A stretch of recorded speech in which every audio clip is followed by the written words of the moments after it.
있다는 대법원의 판단이 나왔습니다. 대법원 3부는 업무상 과실치사 등 혐의로 기소된 기계설비업체 대표 A씨의 상고심에서 금고 1년에 집행유예 2년을 선고한 원심을 확정했다고 오늘 밝혔습니다. 오늘은 전국이 대체로 흐리겠고 대부분 지역에 강한 바람이 불겠습니다. 오늘 중부지방, 경북 북부 내륙에서 바람이 차차 강해지겠으며 강원 산지와 동해안, 서해안과 충남권, 제주도 등에는 강한 바람이 부는 곳이 있겠습니다. 서울과 경기 북부, 제주 산지에는 늦은 오후까지, 충청과 강원은 밤까지 가끔 비가 내리는 곳이 있겠습니다. 지금 서울의 기온은 11도입니다. 5시 뉴스를 마칩니다. 아나운서 오태훈이었습니다. KBS.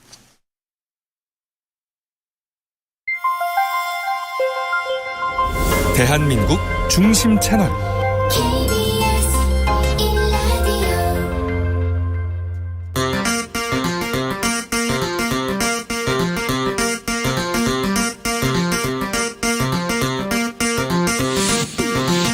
주진우 라이브.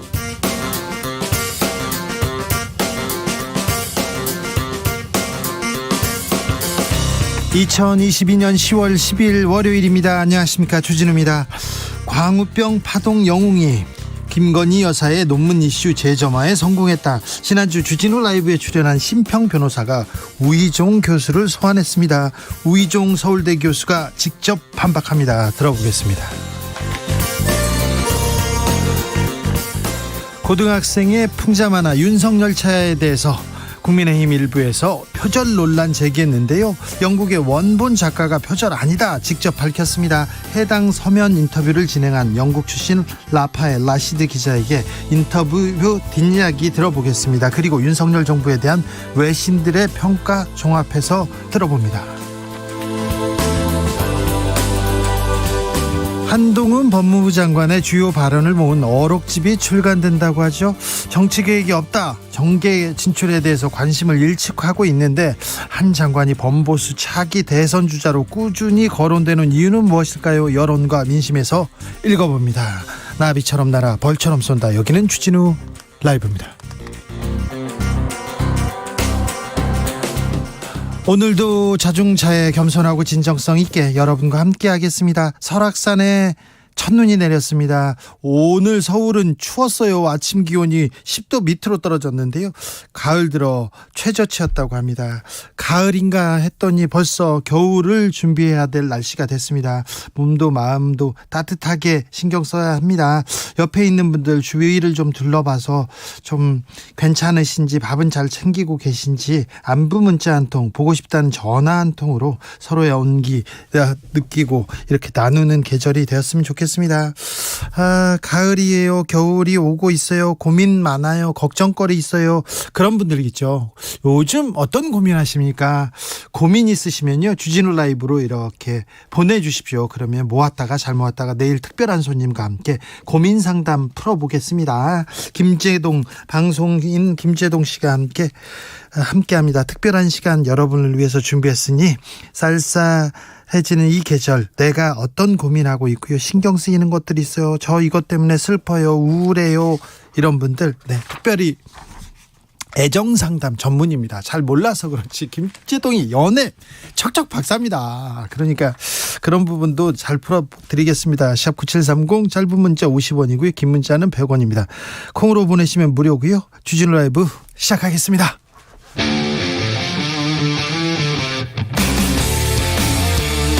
탐사보도 외길 인생 20년.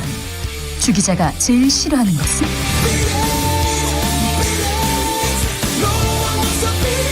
이 세상에서 비리와 부리가 사라지는 그날까지, 오늘도 흔들림 없이 주진우 라이브와 함께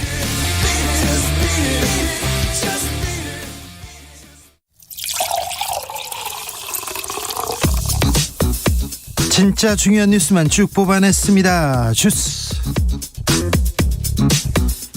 정상근 기자, 어서 오세요. 네, 안녕하십니까. 북한이 또 미사일을 쐈습니까? 네, 북한이 어제 새벽 1시 48분쯤 그 해군 기지가 있는 강원도 문천 일대에서 동해상으로 단거리 탄도미사일을 발사했습니다. 네. 비행거리가 350km 정도로 탐지가 됐는데요. 지난 보름 사이 7번째 미사일 발사인데 이 발사 시점과 장소가 계속 바뀌고 있습니다. 계속 바꿔가면서 계속 움직이면서 계속 쏩니다. 김정은 위원장. 또 강한 발언 쏟아내네요. 네, 북한 관영 조선중앙통신에 따르면 김정은 북한 국무위원장은 최근의 미사일 발사 훈련 과정에서 적들과 대화할 내용도 없고 그럴 필요성을 느끼지도 않는다라면서 핵 전투무력을 백방으로 강화해 나갈 것이라는 입장을 밝혔다고 합니다. 핵 전투력을 백방으로 강화해 나간다고요? 핵 전투 무력을요? 대통령실에서 뭐라고 합니까? 네, 관련해서 김은혜 홍보수석은 어제 서면 브리핑을 통해 이 굳건한 한미동맹과 한미일 3자 안보 협력으로 국민을 지키겠다라면서 지나치다고 할 만큼 준비해야 지킬 수 있는 것이 국가의 아니다라고 밝힌 바 있습니다. 또한 윤석열 대통령도 한미동맹은 물론 한미일 3자 안보 협력을 더 강화해 나가겠다라고 했다고 전했습니다. 지나치다 할 만큼 잘 준비하겠다. 필요하죠. 반드시 그래야 됩니다. 그런데 굳건한 한미일 안보 협력, 한미일 협력, 한미일 계속 나옵니다. 한미일 협력이라 중국은 괜찮을까요? 이 부분에 대해서 깊은 고민이 필요한데 저희가 시간을 가지고요. 이 부분에 대해서는 깊이 한번 고민해보고 들여다보겠습니다. 감사원이 감사 영역을 넘어서는 감사하고 있다. 이런 지적받았어요. 네, MBC는 어제 감사원이 정부 출연기관에 대한 감사를 진행하는 과정에서 감사 대상자들의 민간인 시절 기록까지 광범위하게 수집했다라고 보도했습니다. 아니 공직 시절 일을 했으면 될 거를 그러니까 공직 시절 전에 민간인 시절까지 그러면 얘기했다고요. 이거 사찰 범주에 들어가는 거 아닌가 그런 생각도 해봅니다. 네, 감사원은 공직자 7,100여 명에 대해서 2017년부터 열차를 이용한 내역 전체를 내라라고 이 관련 기관들에 요구한 바 있는데요. 예. 그런데 여기에는 이 최근 여권으로부터 강하게 사퇴 압력을 받아온 김재남 한국원자력안전재단 이사장이 포함됐다고 합니다. 이분 재단 일 맡은 지가 언제죠? 올해 2월부터 맡았습니다. 올해 2월인데 2017년 거 내라고요? 네, 2017년 1월부터 올해 9월까지 5년 9개월치의 기록을 감사원이 가져갔다라고 하는데요. 문재인 정부 시절 거 가져갔네요. 네, 청와대에서 일했던 기간뿐 아니라 이 정의당 당직자였을 때나 민간인 신분이었을 때의 사적 기록까지 모두 제출을 받았습니다. 이 경영관리 실태 감사라는 명목이었다고 하는데요. 이 전 정권 인사들에 대한 사퇴 압박을 위해 사찰을 한 것 아니냐라는 비판이 제기됐습니다. 이거 사찰 얘기 나옵니다. 민간인 사찰 이거 용납하지 않는 사람이 있었는데 이 문제 검사 윤석열이었다면 절대 용서하지 않았을 일인데 막 수사했을 일인데 대통령 윤석열이 됐는데 윤석열 정부에서 지금 심각한 민간인 사찰이 벌어지고 있다. 이렇게 비판받을 수도 있습니다. 좀 정부에서 대책을 내야 될 것 같습니다. 이거 반드시 해명해야 될 사안인 것 같습니다. 저희가 또 살펴보겠습니다. 이준석 리스크가 사라진 것일까요? 국민의힘에선 당권 레이스 본격화됩니다. 유승민 전 의원 뛰어나갑니다. 네, 국민의힘 유승민 전 의원이 최근 실시된 국민의힘 차기 당대표 적합도 여론조사에서 자신이 7주 연속 선두를 달렸다는 내용의 기사를 SNS에 공유했습니다. 그러면서 이 기사 속 내용인 이 유승민 전 의원이 전통 보수 지지층이 밀집해 있는 이 대구 경북 거주 응답자 사이에서 지지율 1위를 기록했다라는 점과 또 유승민 전 의원의 선전이 역선택으로 보기만은 어려운 결과라는 해석도 나온다라는 내용의 기사 내용을 그대로 옮겨 적기도 했습니다. 다른 것도 썼죠? 네, 한겨레 21이 작성했던 이 꼴 저 꼴 다 보기 싫을 때 유승민이라는 제목의 칼럼도 페이스북에 공유했습니다. 자, 유승민 전 의원 달려나갑니다. 그랬더니 바로 당내에서 견제구 날아듭니다. 네, 앞서 당권 도전을 공식화한 안철수 국민의힘 의원은 MBN 프로그램에 출연해서 그 유승민 전 의원의 전당대회 출마는 힘들 것이다라고 주장했습니다. 안철수 의원은 유승민 전 의원은 경기도지사 경선 당시 책임당원과 일반 국민 여론조사 반영 비율이 50대 50이었음에도 김은혜 후보에게 졌다라고 얘기를 했고요. 나경원 전 의원도 한마디 했죠? 네, 같은 여론조사에서 국민의힘 지지층들의 7주 연속 1등은 본인이다 이렇게 반박을 했습니다. 유승민 전 의원의 지지율이 역선택에 의한 것이다라는 주장인데요. 이 나경원 전 의원은 정권 초기부터 이준석 전 대표가 대통령을 양두구육이라며 흔들어대더니 이제 유승민 전 의원이 뒤를 잇는가 보다라고 말하기도 했습니다. 견제구 상당합니다. 근데 안철수 의원이 김은혜 후보한테도 졌는데 뭐 되겠습니까? 이렇게 얘기하는데 그런 식으로 말하면 나경원 전 의원은 이수진 의원한테도 졌고 오세훈 서울시장은 고민정 의원한테 졌고 이렇게 얘기하는데 상황이 달라졌잖아요. 정치 상황이. 그런데 아무튼 정치적으로 계속해서 견제고 날아듭니다. 러시아 우크라이나 전쟁 상황 급변하고 있습니다. 크림 대교가 폭파되고요. 키우에는 미사일이 날아들고 있다고요? 네, 우크라이나 남쪽에 있는 크림반도는 이번 전쟁 이전부터 러시아가 강제로 병합한 곳인데요. 이 크림반도와 러시아 본토를 잇는 다리인 크림 대교가 지난 8일 큰 폭발이 일어나서 이 철도와 도로 운행이 중단이 됐습니다. 당장 3명이 사망을 했고요. 이 크림반도를 통한 러시아의 군수물자 보급도 타격을 받을 것으로 예상이 되고 있습니다. 러시아는 우크라이나 측이 트럭에 실린 폭탄을 터뜨렸다라고 주장했습니다만 우크라이나 정부 당국이나 군은 이번 사건에서 자신들의 역할을 명확한 언급을 하지 않고 있습니다. 보복인가요? 키우 미사일 포격은? 네, 한편 러시아가 현지 시간으로 10일 우크라이나 수도 키이우를 폭격을 했는데요. 그런데 이 폭격으로 삼성전자 우크라이나 지사가 입주해 있는 고층 빌딩이 피해를 입었습니다. 해당 빌딩은 우크라이나 중앙역 인근에 위치하고 있고요. 이 빌딩 주위로 연기가 피어오르는 모습을 담은 사진과 영상 등이 SNS에 퍼지고 있습니다. 러시아가 지금 전쟁 상황이 안 좋다고 하는데 좋지 않으니까 또 조금 더 무리수 또 피치광이 전략을 또 이렇게 마구 쓰지 않을까 걱정이 됩니다. 어머니 생일을 찾아서 시골집에 일가족이 모였는데 일산화탄소 중독으로 참변을 당했습니다. 네, 모친의 생일을 맞아 시골집에 모였던 일가족 5명이 가스 중독 추정 사고로 숨지는 사고가 발생했습니다. 어제 오후 4시 54분쯤 이 무주군 무품면의 한 주택에서 80대 할머니와 40대인 그의 사위 그리고 30대인 손녀딸 등이 숨진 채 발견됐고요. 50대 한 명이 의식이 없는 채로 발견돼서 병원으로 옮겨져 치료를 받고 있습니다. 이거 연탄가스는 아니죠? 네, 기름 보일러에서 가스가 누출돼서 일산화탄소가 나온 것으로 추정이 되고 있는데요. 네. 오늘 경찰이 합동 감식을 벌이기도 했습니다. 몇 해 전이었죠. 대학생들이 젊은이들이 이렇게 놀러 간다고 펜션 갔었는데 거기에서 참변당하기도 했었는데 MT 갔다가 사고 나기도 했고요. 지금 일산화탄소 이렇게 누출로 큰 사고로 이어지는 경우가 있습니다. 가스 이제 기름 보일러든 보일러 떼기 시작해야 될 텐데 각별히 안전에 주의하셔야 됩니다. 스토킹 살인 계획을 세운 20대 남성이 있습니다. 징역형 선고받았습니다. 네, 연락하지 말라는 전 직장 동료를 스토킹하고 살해 계획까지 세운 20대 남성이 항소심에서 징역 3년을 선고받았습니다. 네.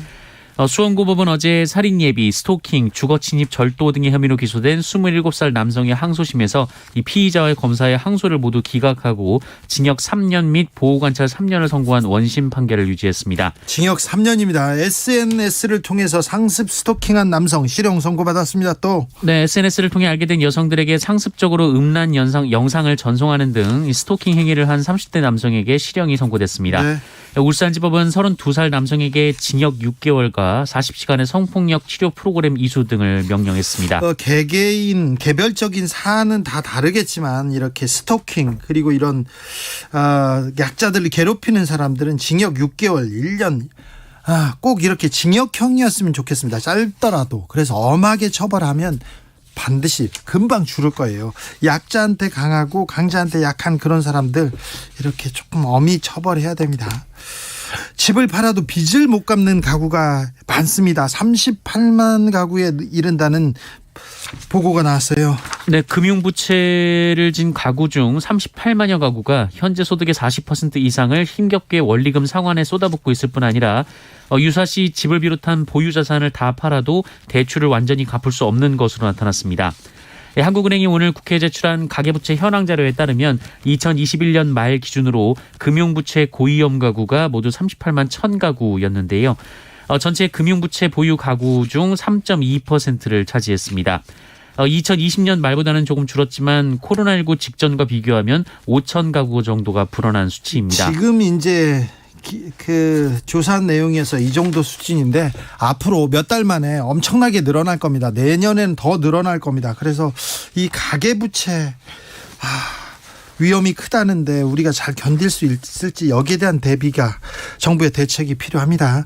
코로나 상황 어떻습니까? 네, 오늘 코로나19 신규 확진자 수 8,981명이었습니다. 주말 검사 건수 감소 영향으로 어제보다 8,600명 줄었습니다. 우리는 줄었는데 유럽에서 코로나 확진자 한 달 새 3배 증가하고 있습니다. 코로나 다시 증가세에 있다는 거 꼭 유념하셔야 됩니다. 독감 환자는 크게 늘어요.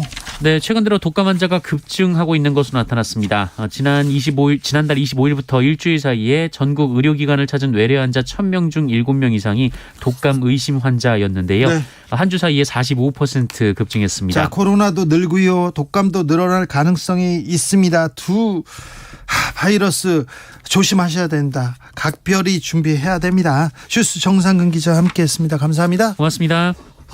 걱정거리는 막 쏟아지네요. 빈집 증후군이라고 해야 되나요? 4691님, 잘 자라서 품에서 떠난 자식들이 대견하면서 잘 지낼지 노심초사입니다.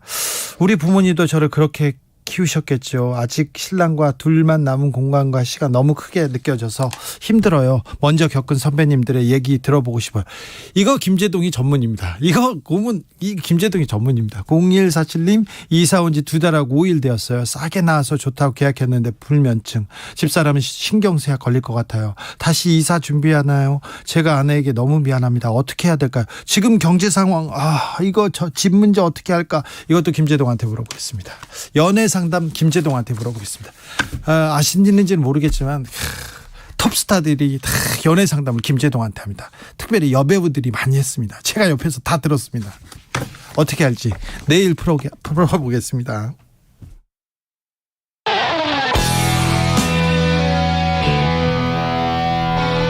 스치기만 해도 똑똑해진다. 드라이브 스루 시사 주진우 라이브.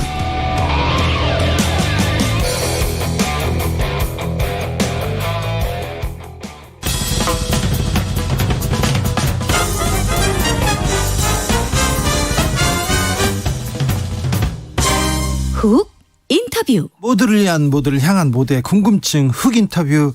김건희 출석하라. 아니다, 이재명도 출석하라.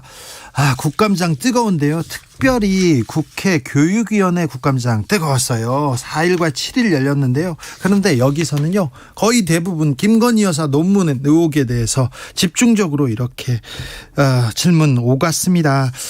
왜 김건희 여사 논문 문제가 중요한지, 놓치지 말아야 할 것은 무엇인지 이야기 들어보겠습니다. 서울대학교 우희종 교수님, 안녕하세요. 예, 안녕하세요. 잘 지내셨습니까? 예, 아주 잘 지내고 있습니다. 네, 지난주에 신평 교수가 갑자기 우희정 교수 얘기를 하더라고요. 광우병 파동의 영웅인 우희정 교수가 김건희 여사 논문 문제 이슈야 성공했다, 이렇게 얘기하던데. 네. 광우병 파동 때 큰 역할을 하셨는데 영웅까지는 아니었는데요. 글쎄 말이야, 영웅이 되고 싶었는데. 네, 영웅을 만들어 주시네요. 자, 김건희 여사 문제를 재점화했다, 이렇게 얘기했는데 교수님께서 김건희 여사 논문에 대해서 이렇게 검증하는 그런 팀에서 검증을 하셨죠? 네네, 검증팀의 기획을 맡았고요. 네. 어떻게 보면 당연히 이 광우병 상황과 네. 지금 논문은 과학이라는 네. 학문 연구에 관련된 거는 공통점은 맞습니다. 네. 그런데 이제 두 사안은 전혀 별개로서 바라봐야 되는데. 그렇죠. 전자는 그 당시 과학적으로 전혀 수용되지 않은 네. 전 연령의 미국 쇠고기를 수입하자고 그래가지고. 네. 그거는 그 후에 다른 나라도 한 10년 동안 네. 아무도 따르지 않은 조건이라서 이제 문제됐던 거라 친다면. 네. 사실 이번 김건희 씨의 이 논문 표절 문제는 연구 윤리의 문제입니다. 네. 그리고 그런 의미에서는 대통령 탄핵이라 이런 거하고는 전혀 상관없습니다. 그래요? 물론 이 논문 표절을 네. 차차 말씀드리겠습니다만 네. 국민대가 이렇게 비호하는 네. 그 이면에는 이유가 있을 거고. 예.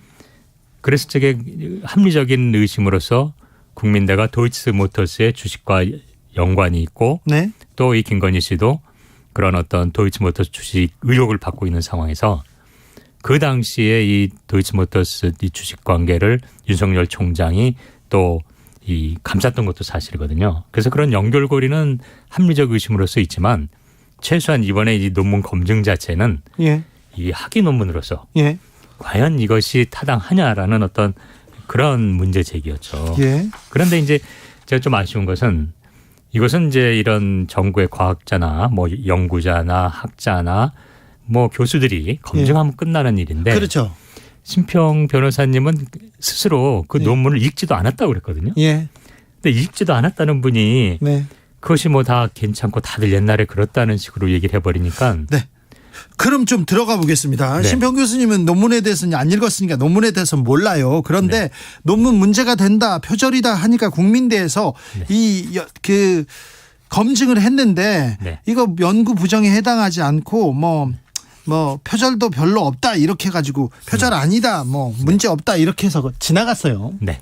이 문제에 대해 이 검증에 대해서는 어떻게 보시는지? 그는 이미 이 표절 논문이 네. 이제 문제가 없다는 결론을 내리고 그 만들어 놓은 논리죠. 예. 심지어는 이 특허 다른 사람의 특허를 가져와서 이제 박사 학위 논문을 썼는데 이 특허권자의 사용 허가서가 있었기 때문에 괜찮다 식의 논리까지 있었거든요. 예. 그렇다면 우리나라의 모든 대학원생은 특허청에 가서 특허 낸 사람한테 얘기해서 돈 주고 특허 사와가지고 논문 써도 된다는 얘기거든요. 이건 학위 논문 장사를 이 김건희 씨 논문을 보호하기 위해서 국민대 스스로가 그런 어떤 학위 매매나 장사를 인정해주는 논리까지 등장한 겁니다. 교수님과 그리고 그 검증단에서 이 논문을 검증해 왔더니 네. 어떻습니까? 뭐 저희가 기자회견 했습니다만 네. 그 저희의 상상을 초월했던 거죠. 그래서 이 뭐 제 표현이 아니라 네. 검증단에 있었던 다른 교수님의 표현을 빌리자면 네. 쓰레기라는 표현이 등장했습니다. 아이고, 네. 네. 알겠습니다. 저희들은 비속어는 안 쓰기 때문에. 아, 쓰레기가 비속어인가요? 아니, 비속어는 아니지만, 네. 이렇게 비춰줄 수 있어서 그건 제가 사과하겠습니다. 저희들은. 저희는 쓰레기란 것은 분명히 이 최소한 쓰레기로서의 어떤 정의를 할 수 있는 네. 내용이 있는 거기 때문에 네. 그것에 알겠습니다. 따라서 한 네. 겁니다. 교수님, 네. 예전에는요, 네. 박사학위 논문 네. 쉽게 받고, 뭐 예전에는 다 그렇게 했다, 표절하고 그랬다, 이렇게 얘기하는 사람들이 있는데, 왜 김건희 여사의 논문은 그러면 안 된다, 이렇게 지적하시는 겁니까? 아닙니다. 지금 그런 얘기를 하시는 분들은 네. 매우 잘못된 분으로서 네. 심평 변호사가 예전에 다 그랬다는 얘기를 했더니 예. 심평 변호사가 재직했던 경북대에서 네. 성명이 나왔어요. 아, 그렇습니까? 옛날에 그런 거 아니다. 너 그런 말 하지 말아라는. 그래서 그런 말씀하시는 분들은 모르겠습니다. 한 20-30년 전에 있을 수도 있었을지 모르지만 네. 최소한 황우석 박사의 그 논문 사기 사건이 있은 이후로는 네. 2006년이죠. 예. 엄격히 이러한 부분은 검증되고 있습니다. 네. 박사학위 논문을 쓴다는 거는 굉장히 또 뭐라고 해야 되나, 굉장한 노력이 필요하고요. 그리고 그렇죠. 연구자들이 그리고 교수들이 굉장히 노력하는 부분 아닙니까? 맞습니다. 그렇죠. 네. 그냥 막 이렇게 뭐 카피에다가 이렇게 박사학위 논문을 그렇게 받을 수 있는 건 아니잖아요. 아니죠. 그렇죠. 네, 그건 큰 문제입니다. 네, 이 문제가 근데 정치권으로 가서 네. 정치권에 가서 뭐 윤석열 대통령을 지지하는 사람은 그게 뭐가 문제냐 얘기하고 네. 지지하지 않는 사람들은 큰 문제다 이렇게 해서 이렇게 의견이 나뉘는 거는 어떻게 생각하십니까, 교수님? 그게 입장에서? 굉장히 정치적이라고 보는 거죠. 그러니까는 조금 전에 말씀드린 것처럼 그 심평 변호사 같은 분들이 네. 이건 그냥 학문 연구 윤리 문제인데 네, 뭐 이게 탄핵을 위한 거다라는 식으로 굉장히 논문도 읽지 않은 분이 정치적으로 발언하는 거예요. 교수님이 탄핵 얘기하고 그러신 적이 없습니다. 저는 뭐 듣도 못한 얘기라서 네, 저는 그런 면에서 우리 사회가 왜 이렇게 정치적으로 되는가 하면 네, 사안에 대해서 어느 입장이 다르더라도 네. 논거를 가지고 제대로 파악해서 얘기를 해야 되는데 네. 무조건 권력자는 뭐 오라, 뭐 괜찮아. 이거 옛날엔 간신이라고 불렀거든요. 예.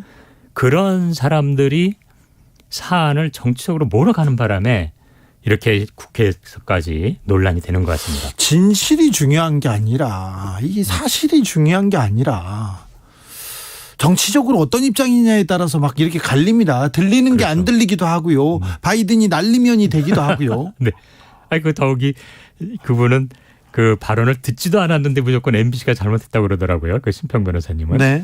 이런 분들이 많아지면 사회는 이렇게 갈등과 분열로 빠질 수뿐이 없습니다. 심평 변호사님께서 특별히 지금 교수님 이름을 콕 집어가지고 광우병 파동의 영웅이 지금 선동하고 있다 해가지고 지금 저희가 반론의 마이크를 드리는 겁니다. 논문을 들여다봤는데 총체적으로는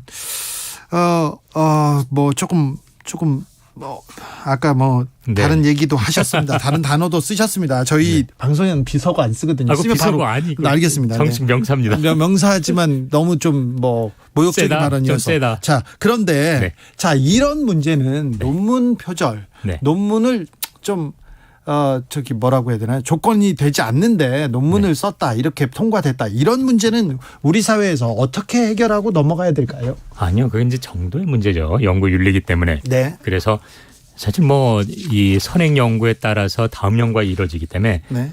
뭐 인용하다 할 적에 놓칠 수도 있어요. 실수도 할 수 있고. 예. 그러다 보면 뭐 표절이라고 말을 들을 수도 있지만 네. 그거는 그래서 한 뭐 대략 허용되는 범위가 있거든요. 예. 뭐 한 2, 3%고 엄격한 데는 뭐 적지만 아주 늦은 한 10%까지도 봐주지만 네. 이번 김건희 여사의 경우는 4, 50%대거든요. 아, 그래요. 더욱이 그 인용한 부분이 무슨 뭐 점집의 홈페이지라든지 네. 일반 뭐 대학생 애들이 돈을 주고 예. 아이디어나 이런 걸 다운을 해피 캠퍼스라는 데서 가져온 거라든지 예. 이런 부분이 있기 때문에 이것은 사실 학위 논문으로는 매우 부적격합니다. 박사학위 논문으로는 부족합니까? 아유, 부족한 게 아니라 네. 큰일 날 일이죠. 이걸 인정하면. 자, 그러면요. 카피킬러 결과 12%라고 이런 얘기도 나왔는데 어디에선 또 50%가 넘는다 이런 얘기도 나왔는데 맞습니다. 정확하게 어떻게 봐야 됩니까? 네. 교수님?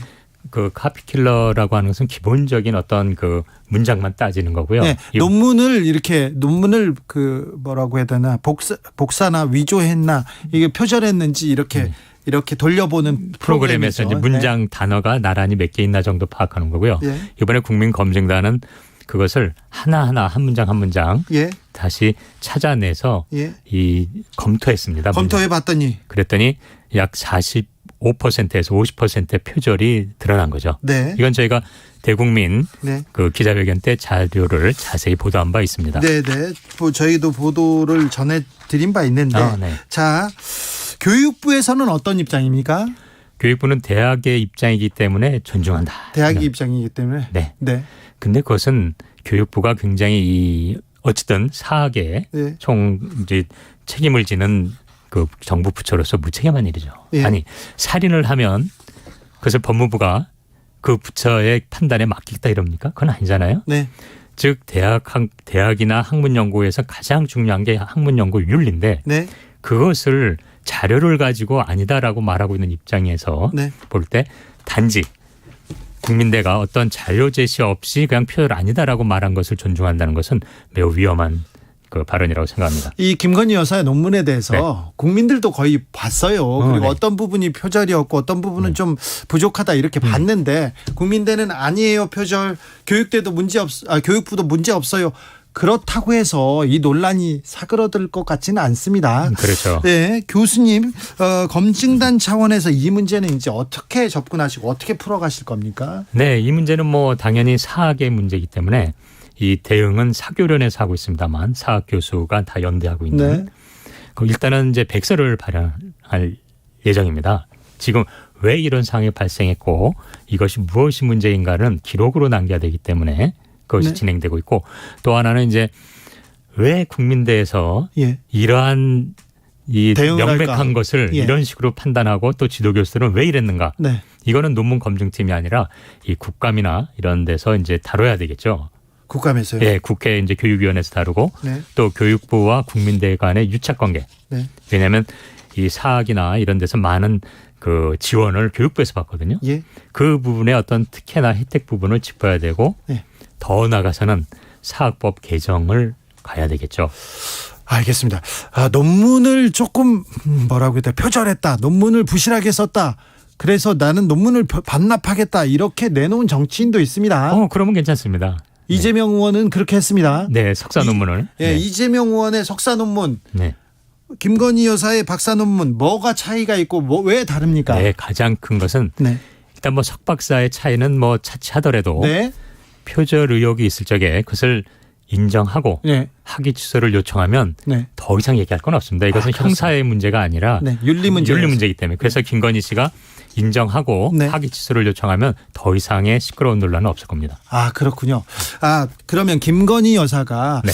논문이 좀 부족했습니다. 네. 유감입니다. 사과합니다. 이렇게 사과하면 교수님들이 국민대 국민들 잘 살펴야 된다, 교육부 잘해야 된다 이런 얘기를 하실 이유가 없는데.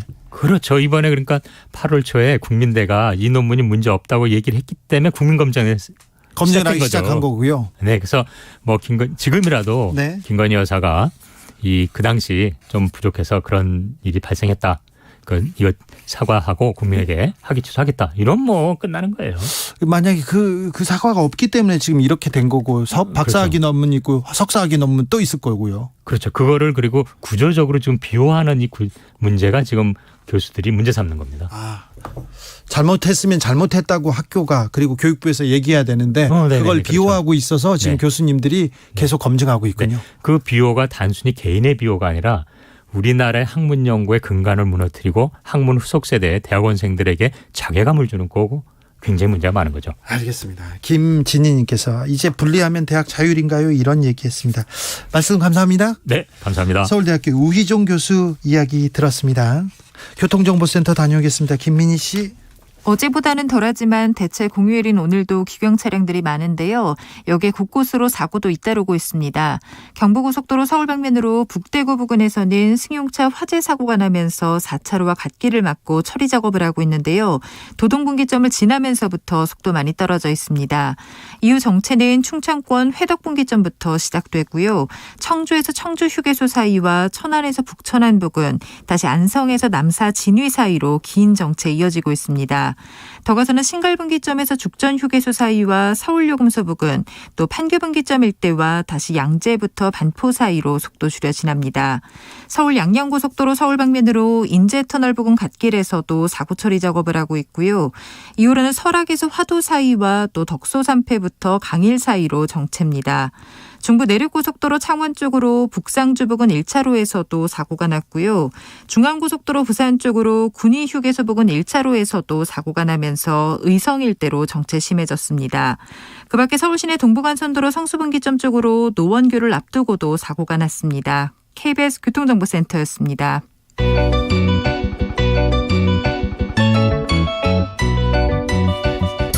한층 날카롭다, 한결 정확하다, 한편 세심하다, 밖에서 보는 내밀한 분석, 정치적 원의 시점.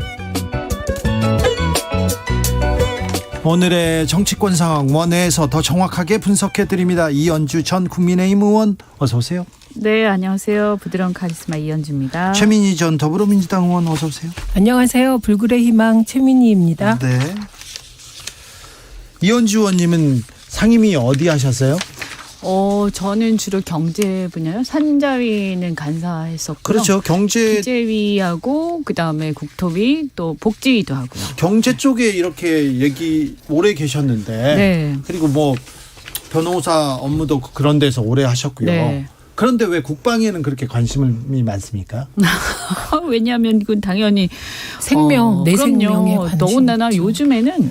요즘에는 이제 국제 질서가 막 전환되고 있으니까 저는 이제 국제 안보 이런 문제에 이게 요즘에 정말 우리 국민들 대부분 그럴걸요. 예? 예, 이렇게 국제 질서의 전환기에서 우리나라 국민들 모두가 이러다가 한국 국민들의 생명과 안전 네. 이거 어느 날인가는 굉장히 심각한 상황 올 수도 있다. 우크라이나에서 우리가 지금 위기를 보고 있고요. 네. 대만도 그런데 자꾸 우리는 북한이 미사일을 쏘고 우리도 쏘고 맞대응하니까 조금 무섭습니다. 그럼요. 그리고 저는 국방에 대해서 그래서 우리가 지금 보면 우크라이나에 있지 않습니까? 네. 사람들이 잘 모르고 계실 수도 있는데요. 우크라이나가 옛날에요. 소련에서 이렇게 딱 독립했을 때 세계 3위의 핵 강대국이었어요. 네. 예, 근데 핵을 포기했거든요. 네. 그 러시아하고 영국하고 우크라이나하고 이렇게 서로 이제 그때 부다페스트 협정인가요? 이런 걸 맺으면서. 네. 근데 포기를 하고 그러고 나서 한 20년 있다가 러시아가 침공을 했죠. 크림반도에. 네. 그리고 나서 다시 또 이번에 또 침공했잖아요. 네. 그러니까 보면 근데 미국이 그때는 안보 협정에서 다 지켜주기로 했는데 자국의 안 어떤 지켜졌죠. 네, 그러니까 결국에는 자기 나라의 안보는 자기가 지켜야 된다. 예. 특히 요즘에 그런 생각 많이 들어요. 그렇게 얘기하는데 어제 미사일을 또 북이 쏘았습니다. 그랬더니 또 대통령실에서는 한미동맹 그리고 한미일 동맹으로 이렇게 이겨내겠다 이렇게 얘기하는데 한미일 일본이 계속 나와요. 네. 여기에 대해서 이재명 대표는 이거 극단적인 친일 행위로 볼 수 있다 이렇게 일침을 놓습니다. 어떤 의미입니까? 이게 일단 두 단계인데요. 그동안의 한미연합훈련에 대해서 네. 문제 제기를 한 적이 별로 없습니다. 아유, 그럼 국민들도 한미연합훈련의 필요성을 충분히 인지하고 인정하죠. 누구도 반발하거나 비판하지 않습니다. 예, 그런데 이번에 독도 앞 해상에서 네. 한미일 훈련을 한 것은 지난 시절에 있었던 한미일 훈련과는 다른 점이 몇 가지 있습니다. 예, 네. 우선 첫째는 이게 동해상으로 한미일 연합훈련이 올라왔다는 거예요. 예. 예, 그리고 이 동해상으로 올라왔다는 건 일본과 우리가 독도를 가지고 영토 분쟁을 하고 있고 예. 그러니까 우리는 우리 영토라는 게 확실한데 일본은 분쟁을 일으켜서 영토 분쟁을 일으킴으로써 독도에 대한 영유권을 주장하려고 하는데 독도 앞 해상이냐 이 문제가 있고요. 예. 그다음에 두 번째는 한미일 훈련을 한 적이 있습니다. 노무현 대통령 때도 있고 문재인 대통령 때도 있는데 그 훈련의 내용이 달라요. 수색 훈련이라든가 네. 뭐 대응 훈련인데 이번엔 요격 훈련을 한 거거든요. 그러니까 여기서 잇따라 제기할 수 있는 문제가 과연 한일 간에 네. 군사적 동맹이라고 전제해야 자위대가 이런 식으로 한미일 군사훈련에 참여하는 게 가능한 게 아니냐 예. 이런 문제 제기를 하고 있는 것이고요. 그리고 자위대가 한반도에 상륙할 수 있는 가능성에 대해서 윤석열 대통령께서 후보 시절에 네. 유사시에 그럴 수도 있다는 취지의 말을 한 적이 있습니다. 네. 김태효 차장 항상 주장하고 있고요. 네, 그렇기 때문에 그런 맥락에서 이재명 대표가 그런 태도가 친일적이다. 그런 문제 제기를 한 것입니다. 이현주 의원님. 제가 볼 때 지금 이제 이 구도상 말이에요. 북핵에 대응하기 위해서는 어느 정도의 한일 공조는 불가피해요. 구도상 보면 이제 한반도를 둘러싼 구도. 네. 그리고 이제 한미일 동맹 같은 경우도 이제 전체적으로 국제 질서에 지금 전환기에 있지 않습니까? 그런 관계에서 지금 보면 미국이 어쨌든 자국의 어떤 동맹국들이 전부 다 이렇게 어떤 큰 어떤 얼라이언스를 맺기를 바라고 있기 때문에 한미일 간의 어떤 그 얼라이언스 일종의 연합 또는 공조 이런 것들도 어느 정도 불가피한 흐름이에요. 근데 이제 다만 이제 조금 우리가 신경을 써야 될 거는 지금 이제 어떤 여러 가지 이번에 이제 미국 갔을 때도 그렇고 전체적으로 보면 지나치게 일본이 이 흐름을 주도하는 느낌이 좀 있어요. 맞아요. 일본이 네. 주장하고 우리가 약간 따라가는 딸려가는 것. 네. 느낌이 있단 말이에요. 근데 이거는 안 된다. 왜냐하면 네. 우리는 어쨌든 과거사가 있잖아요. 그렇죠. 그래서 국민들이 굉장히 불안하거든요. 아 그리고 일본이 네. 또 너무 군사 강국이 되는 걸 바라지 않아요. 우리 표변하잖아요. 그 또. 정도가 아니고 지금 핵심은 자위대를 군대로 인정할 것이냐 아니냐. 그러니까 그런 문제도 좀 이게 있고. 사실 우리나라는 핵심입니다. 네. 왜냐하면 대통령이 후보 시절에 그 유사시에 자위대가 한반도에 상륙할 수도 있다는 취지의 발언, 이 발언이 곧 연상시키는 게 청일전쟁입니다. 예, 그때도 어떤 거냐면 그 갑신정변 후속 작업으로 텐진 조약을 일본과 청나라 간에 맺습니다. 그 내용이 둘 중에 한 나라가 한반도에 군대를 진주시키면 서로 알려준다는 거예요. 네. 예, 그리고 가보 농민 전쟁이 터지자 우리나라 조정이 청나라 군대를 불러들이지 않습니까? 그러니까 텐진 조약에 따라 청나라 군대는 일본에 통보해 주니까 일본이 한반도에 진주합니다.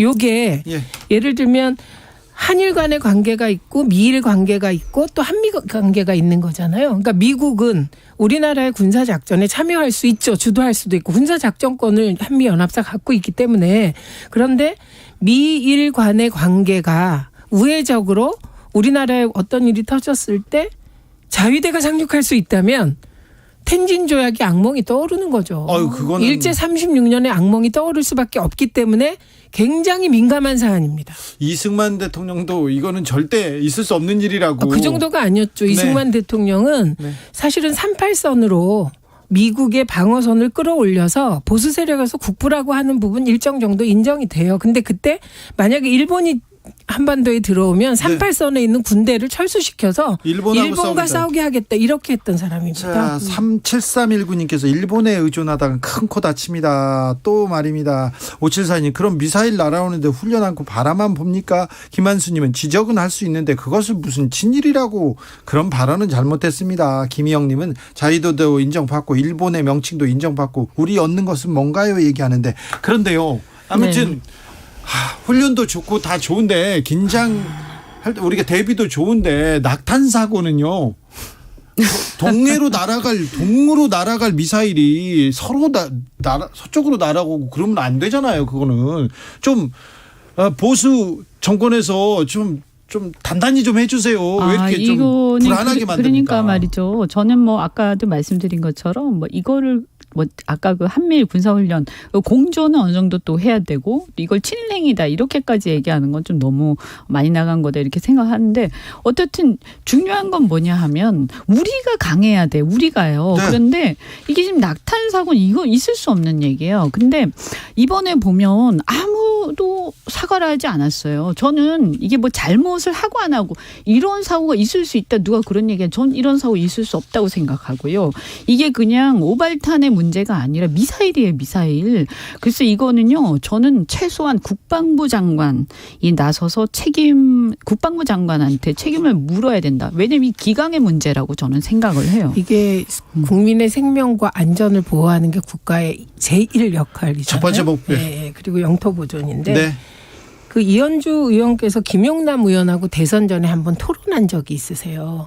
그럴 때 윤석열 대통령이 되면 아수라장이 될 것이다. 그래서 되게 빈축사셨어요. 제가 이게 경선 군사 때- 부분에서 아수라장은 이걸 말하셨나. 제가 이런 생각이 들 정도였는데 경선 때 한 얘기입니다. 저는 낙탄이라는 표현 그 프레임 자체 잘못된 것 같아요. 그래, 낙탄 폭발. 그러니까 낙탄이라는 건 처음 들어봤어요. 낙탄은 그냥 실탄이 툭 떨어지는 느낌인데 이건 낙탄 폭발. 미사일 오발. 모발이 맞죠? 네, 저는 그렇게 봅니다. 오발탄은 들어봤어도 낙탄은 또 처음 들어봤어요. 네, 그래서 그건 프레임을 의도적으로 축소시킨 그런 명칭 같습니다. 하여튼 뭐 근데 있을 수 없는 최소한 국방부 장관은 책임지고 사퇴할 일이고요. 네. 그리고 대통령께서 다른 거는 저는 뭐 모르겠습니다. 이것만은 꼭 사과하고 국민을 안심시켜야 될 이게 사안으로 왜 봅니다. 문제냐면 저는 이런 것은 특히 보수 정권에서는 그냥 지나가면 안 된다라고 생각하고요. 예. 이게 왜 문제냐. 북한에서 보면 이걸 보고 얼마나 우리 우습게 생각하겠어요. 아주 그냥 보고 그냥 아주 그냥 비웃을 거예요. 예전에 이명박 정부 때 연평도 포격 사건 때 그 북이 이렇게 포를 쐈는데 우리는 잘못 쐈거든요. 오발 쏘고 오발 사고 나고 막 그랬는데 그때하고 비슷하다 이렇게 지적하는 분들도 있습니다. 자, 포를 쏘아대는 거는 북한뿐만 아닙니다. 국민의힘에서는 이준석 리스크가 사라지자마자 지금 당권 주자들 달려가면서 포를 쏘아대고 있습니다. 어떻게 되고 있습니까? 유승민 전 의원 먼저 뛰쳐나가는데 어떻게 보세요, 이현주 의원님? 글쎄 뭐 아직까지는 뭐 이제 초반 아직 시작도 안 했잖아요. 시작도 안 했는데 시작됐던데요. 네, 그냥 뭐 좀 약간 벌써부터 이제 다들 마음이 급하신 것 같아요. 그렇죠. 근데 룰이 어떻게 되냐 이것도 중요할 것 같고요. 왜냐하면 비대위원회에서 룰을 바꿀 가능성도 좀 있지 않을까? 왜냐하면 이제 유승민 의원이 앞서 나가지 않습니까? 네. 여론조사에서. 근데 여론조사 비중을 줄일 가능성도 있다. 물론 그래요? 뭐 국민들이 좀 비판할 여지도 좀 있겠지만 그럴 가능성도 있지 않을까. 만약 그렇게 되면 또 상황이 좀 바뀔 수도 있고요. 그다음에 또 구도를 정리할 가능성도 있죠. 예. 그래요? 네. 아니 뭐 경쟁을 내부적으로. 시작했는데 하는데 거기서 또 룰 바꾸는 건 무리죠. 그리고 지금 룰도 본선에서 당원 7, 여론 3입니다.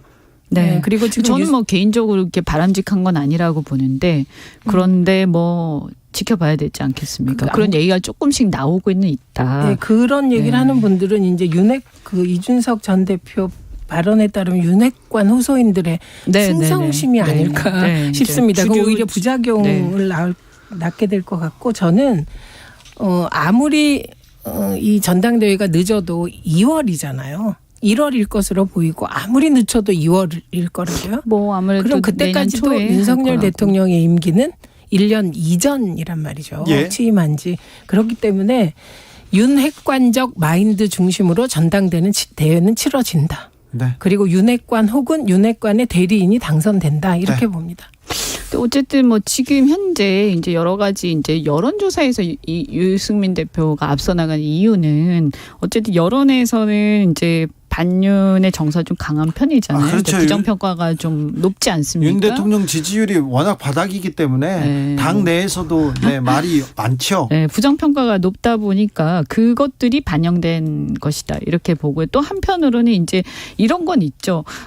이제 총선에서 그러면 이겨야 하는데 네. 이제 만약에 저는 이제 그때 그쯤에서 윤 대통령의 지지율이 영향을 미칠 거라고 보고 있습니다. 그래서 만약 윤 대통령의 지지율이 만약에 낮다라고 되면 총선에서 그러면 어쨌든 총선을 이게 윤 대통령도 좋고 당도 좋은 거 아닙니까? 근데 총선에서 이기기 위해서는 그럼 대통령의 지지율이 높으면 대통령과 공조를 하면 되는데 지지율이 이제 낮을 경우에는 그런 어느 걱정 정도는 없죠. 약간의 어떤 차별화 전략이 필요하단 말이에요. 그런데 그때는 또 걱정 없어요. 정치권에 또드락 방망이가 있습니다. 비대위.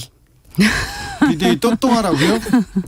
저럴 땐 이제 뭐 전당대회를 다시 할 수도 없어요. 그러니까 비대위 체제를 꾸리게 되죠. 그러면서 일시적으로 대통령과 차별화하고 그리고는 이제 뭐 다시 시작하는 그런 게 있으니까요. 이현주 의원님, 박지원 전 원장은 네. 다른 사람들이 앞에 뛰쳐나가지만 결국 권성동이 될 것이다. 그런 얘기도 하더라고요. 윤핵관이 분명히 할 것이다. 이렇게 당대표는. 근데 그러기에는 설화가 저는 그렇게 말씀하셨다면 그건 아마 권성동이라는 이름으로 대표되는 윤핵관이거나 아니면 윤핵관의 대리인이라는 뜻이 아닐까 생각합니다. 근데 윤핵관도 계속 변하는 것 같아서요. 네. 네.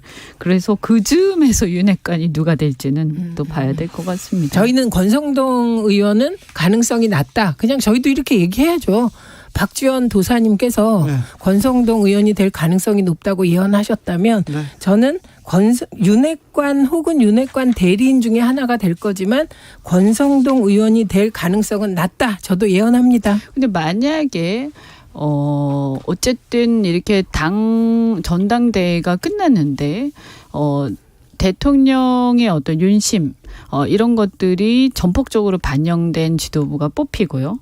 그랬는데 대통령 지지율이 너무 낮고 그래서 국정 동력이 부활이 되살려지지 않고 이렇게 이제 가게 되면 그러면 결국에는 자칫 잘못하면 이제 그러면 잘못하면 민주당의 200석 넘는 석을 허용하는 상황이 올 수 있지 않습니까? 너무 일찍 민주당을 싹 죽이시려고 하시는데요. 그래서 이제 그런 상황이 오는 것을 또 사람들이 또 걱정할 거란 말이에요. 그래서 그렇게 되면 결국에는 제가 볼 때는 비대위로 가거나 또요? 아니면 또는 이제 저는 또 정계 개편이나 여러 가지 변수가 있을 수도 있다 이렇게 생각합니다. 저는 지금 이러다가 민주당이 200석 할지도 모른다. 이거는 누가 썼던 거냐면 2004년에 탄핵 이후에 탄핵을 배경으로 총선이 치러졌을 때 보수 언론의 논조였습니다.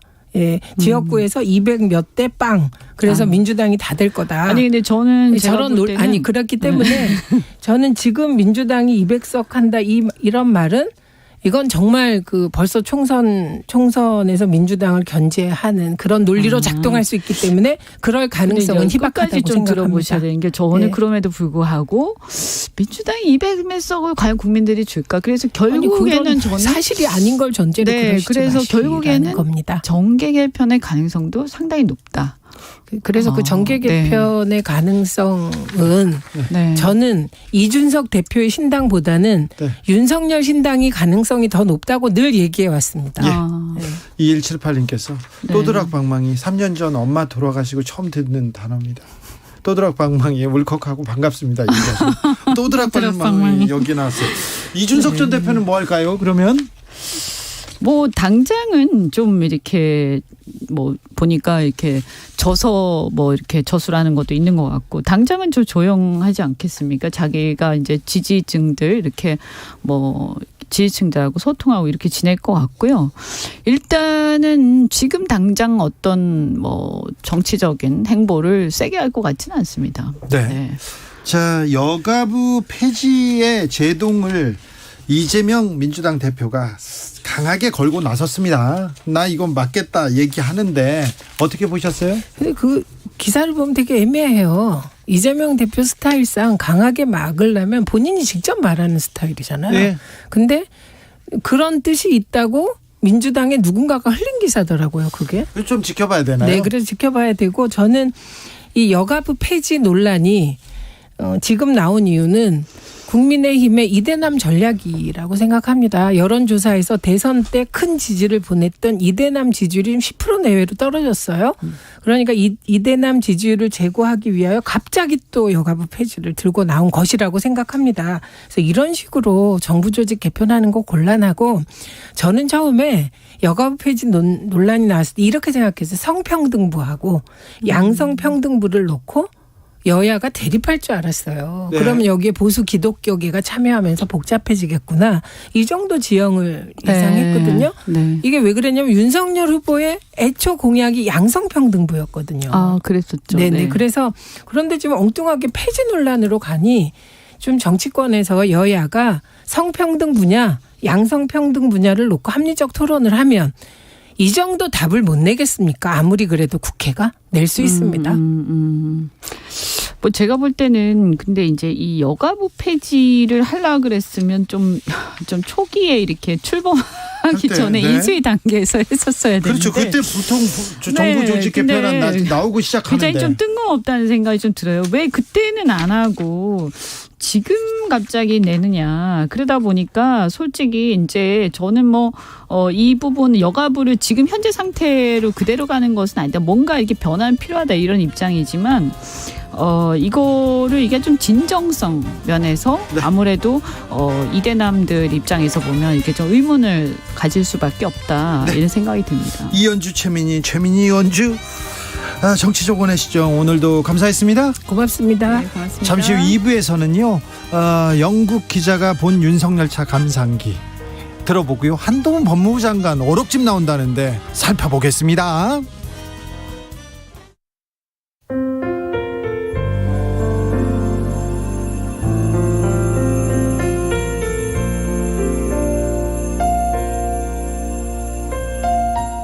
KBS 라디오 연중기획 희망충전 대한민국 503번째 이야기.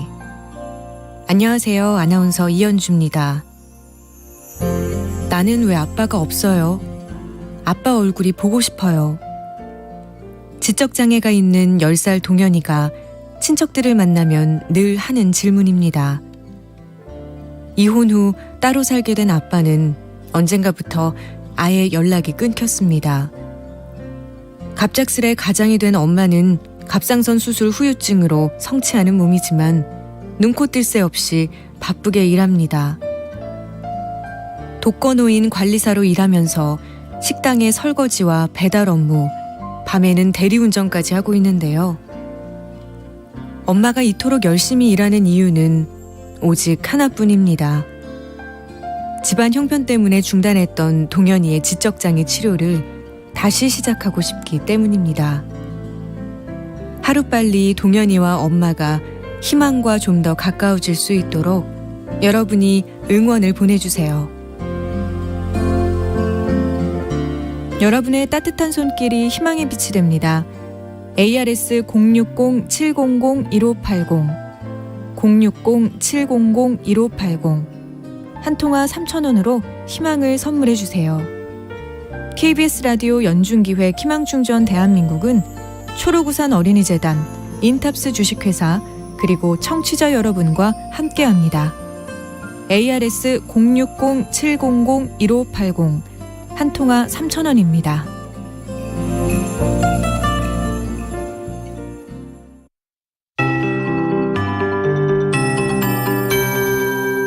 KBS 58분 날씨. 대체 공휴일인 오늘 전국적으로 바람이 강하고 기온도 많이 떨어져서 춥습니다. 체감 온도는 실제 기온보다 이 강한 바람 때문에 더 떨어져 있고요. 이렇게 강풍특보가 전국 곳곳에 발효되는 일이 거의 없는 수준인데 지금은 중부지방 대부분 거의 모두다라고 할 수 있겠고요. 그리고 일부 경북과 또 남쪽 해안 또 제주 쪽 특히 강풍특보가 이렇게 많이 발효돼 있지만 강원 영동으로는 강풍주의보보다 경보가 내려져 있어서 더 심한 상황입니다. 바람 피해 없도록 주의하셔야 되겠고요. 오늘까지 전국에 비가 곳에 따라 오겠습니다. 매우 강한 바람과 함께 높은 물결도 일고 있어서 대부분 해상에는 풍랑특보도 내려져 있습니다. 오늘은 흐린 가운데 늦은 오후까지 서울과 경기 북부 밤까지는 그 밖에 중부지방 대부분과 일부 남부 제주에 가끔 비가 오겠습니다. 예상 강우량 대부분 5mm 미만으로 앞으로 적은 양의 비만 좀 흩뿌리다가 그치겠고요. 내일은 흐리다가 오전부터 맑아질 것으로 예상됩니다. 다만 경기 동부나 강원, 제주도의 높은 산지로는 비나 눈으로 예보돼 있고 일부 쌓이는 곳도 있겠습니다. 오늘 일부 산지로 역시 첫눈이 관측되기도 했는데요. 내일 아침 기온 서울 6도로 오늘보다 더 떨어지겠고 낮 기온은 17도로 일교차 다 벌어지면서 내일 낮에는 그래도 좀 나아지겠습니다. 현재 서울 기온 9.5도입니다. 최영우였습니다.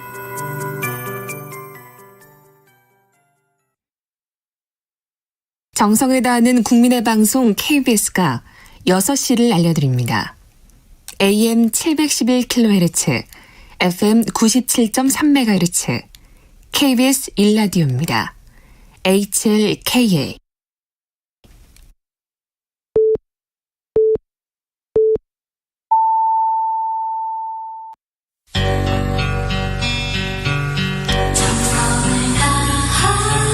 정성을 다하는 국민의 방송 KBS 주진우 라이브 그냥 그렇다고요. 이 시각 라디오 정보센터 뉴스입니다. 정부는 북한이 한미연합훈련을 빌미 삼아 불법적인 도발을 정당화하는 것은 용납할 수 없다고 밝혔습니다. 또한 핵사용 가능성을 시사하며 한반도와 국제평화를 위협하고 있는 데 대해 심각한 우려를 표한다고 강조했습니다. 어제 오후 일가족 5명이 숨지고 1명이 의식을 잃은 전북 무주의 한 주택에서 보일러 배기관 일부가 막힌 정황이 확인됐습니다. 오늘 현장 감식 결과 배기관을 타고 외부로 빠져나가야 할 일산화탄소 일부가 집 안으로 들어와 잠을 자고 있던 가족들이 숨지게 된 원인이 된 것으로 추정됩니다. 우크라이나 수도 키이우를 비롯한 여러 도시가 현지 시간 10일 오전 러시아의 미사일 공격을 받았습니다. 현지 언론은 키이우에서만 적어도 5명이 숨지고 12명이 다쳤다고 전했습니다. 독감 환자 수가 일주일 사이 45% 늘어난 것으로 나타나면서 코로나19와 독감의 동시 유행을 뜻하는 트엔데믹이 현실화할 우려가 커지고 있습니다. 질병관리청에 따르면 올해 40주차 독감 의사 환자의 비율은 39주차에 비해 44.9% 증가했습니다. 올해 들어 수도권 지역에서 집주인이 세입자의 전세 보증금을 돌려주지 못한 전세 사기가 집중 발생한 것으로 나타났습니다. 특히 다주택자가 소유한 주택과 오피스텔에서 피해가 많았습니다. 지금까지 라디오 정보센터 뉴스 정원나였습니다.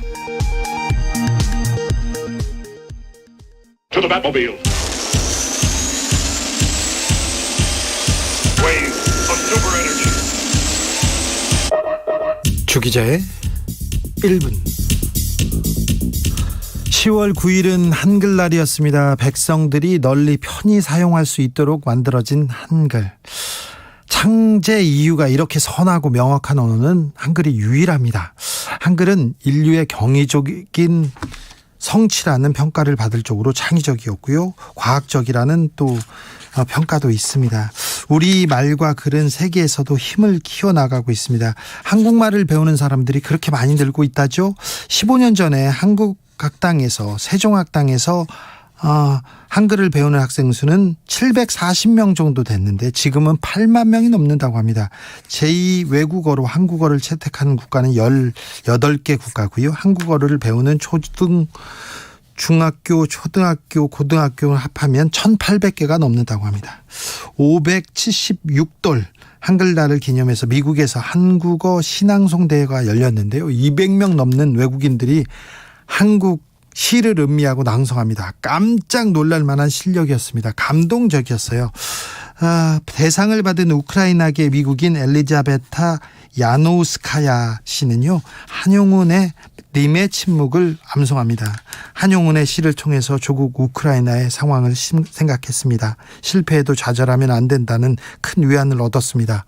와, 아름다운 우리말로 이어진 감동적인 장면이었습니다. 아름다운 우리말, 그런데 이 아름다운 말이 막말로 격화되는, 그렇게 격화시키는 사람들이 있습니다. 주로 정치인입니다. 이들은 정확히 말하기보다는 크게 말하려고만 하고요, 말하려 하지 않고 소리칩니다. 한 외국 기자가 저한테 왜 뉴스에 나오는 한국 사람들은 항상 화가 나 있니? 저한테 물어보더라고요. 사적 대화라고 하지만 대통령의 비서고 전 국민이 들었습니다. 근데 지금은 그런 말을 한 기억이 없다고 합니다. 들은 사람이 잘못했습니까? 어찌됐건 사과는 할 일입니다. 권성동 국민의힘 의원, 정권의 2인자라고 하죠. 이분이 상대방을 향해서 차라리 혀 깨물고 죽지, 이런 말을 했습니다. 전 국민이 들었습니다. 그런데 권 의원, 나는 그렇게 안 하겠다는 정치적 의지의 표현이다, 발언을 왜곡하지 말라고 합니다. 들은 사람이 잘못했습니까? 어찌됐건 사과할 일입니다. 한글이 잘못했습니까? 리나 가만히 계세요. 버르장머리가 없잖아. 지금 뻘짓하다가 개나 줘버려라. 국민의 대표 국회의원들이 국감장에서 막말 퍼레이드를 이어갑니다. 여도 야도 따로 없습니다. 누가 더 막말하나 경연장 같습니다. 가는 말이 추하고 오는 말은 역합니다. 맹자께서 말씀하셨습니다. 네가 한 언행은 너에게로 돌아간다. 즉 선에는 선이 돌아가고 악에는 악이 돌아간다. 지금까지 주기자의 1분이었습니다.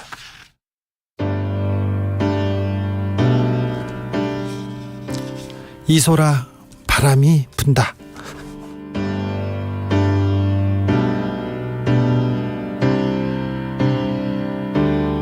바람이 분다.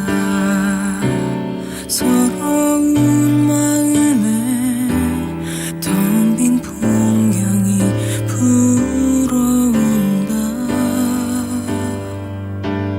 머리를 자르고 돌아오는 길에 내내 글썽이던 눈물을 쏟는다. 하늘이 젖는다. 어두운 거리에 장미방울이 떨어진다. 우리를 지우며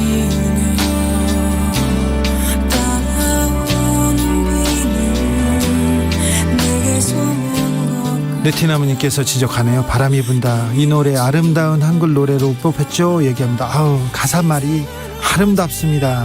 한글 아름다워요. 정치인들의 말만 그런 거죠. 좀 아름다운 말을 쓰기를 좀 기대해봅니다. 기도해봅니다.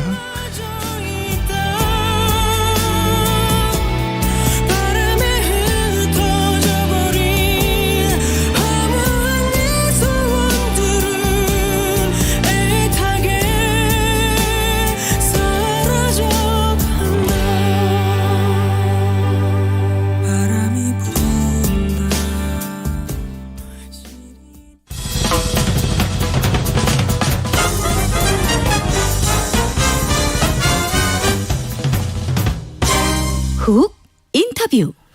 훅 인터뷰 이어갑니다. 고등학생이 그린 풍자 만화 윤석열차 논란이 됐어요. 그러자 표절 논란까지 나왔어요. 이거는 표절 논란하고는 전혀 상관이 없는데 풍자와 표절이라 의견이 갈렸습니다. 그런데 원작 자료 알려진 영국 작가가 표절 아니다 이렇게 밝혔습니다. 상당히 뛰어난 실력을 갖췄다까지 극찬하기도 했는데요. 이렇게 영국 원작자의 인터뷰로 이 표절 논란을 끝낸 사람이 있습니다. 영국 출신 라파엘 라시드 기자입니다. 어서 오십시오. 네, 안녕하세요. 네. 반갑습니다. 한국에서 기자 활동을 하고 있습니다. 네. 어떻게 한국까지 오셨어요? 저도 사실 잘 모르겠는데 네.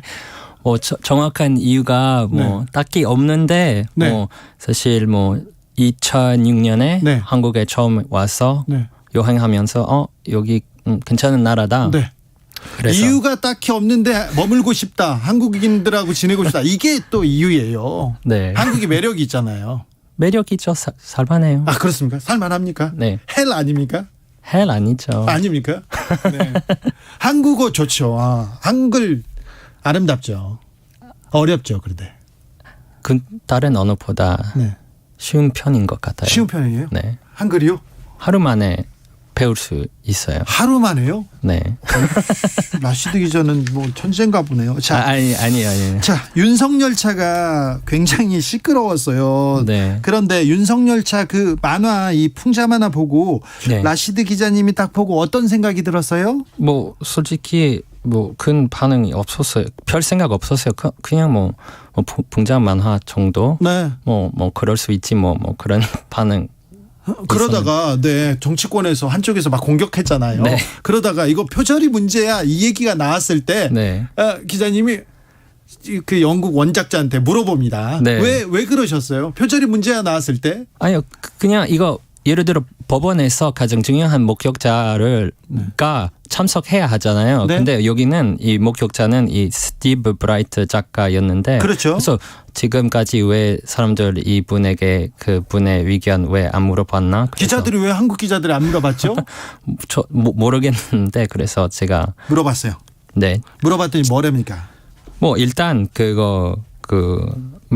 방금 말씀한 것처럼 네. 그 표절 예. 절대 아니라고 했습니다. 네. 네. 그래서 그 윤석열 작품 그 유사점 뭐 만약에 유사점이 있다면 네. 그거 그 의도가 아니라 그냥 뭐 우연이었을 것이고 네. 그리고 그 학생 뭐 잘못한 것은 하나도 안 했다고 네. 했어요. 어른들이 몰려가서 이 학생 학교에 막 이렇게 뭐 비난하고 네, 욕하고 네. 그건 말도 안 됩니다. 그건 잘못됐죠. 그거 거의 마녀 사냥 예. 수준이니. 알겠습니다. 영국에선 이런 일은 없죠. 뭐 영국의 이런 뭐 큰 논란 뭐 솔직히 기억 안 하지 않나요? 네. 영국에도 뭐 표현의 자유에 대한 네. 뭐 그런 공격 용납될 수 없습니다. 그래서 어떤 면에서 뭐 정치인들은 그들에 대한 풍자 만화를 사실 제 생각에 기대합니다. 네, 그거 정치인이라는 직업 네. 일부예요. 예. 알겠습니다. 라시드 기자는요, 윤석열 대통령, 그러니까 대통령실에서 영국 엘리자베스 여왕 서거를 추모하면서 트윗을 올렸는데 이름을 오타를 냈어요. 그래서 이거 오타를 지적해가지고 화제가 된 특종 기자이기도 합니다. 이 부분 어떻게 발견하신 거예요?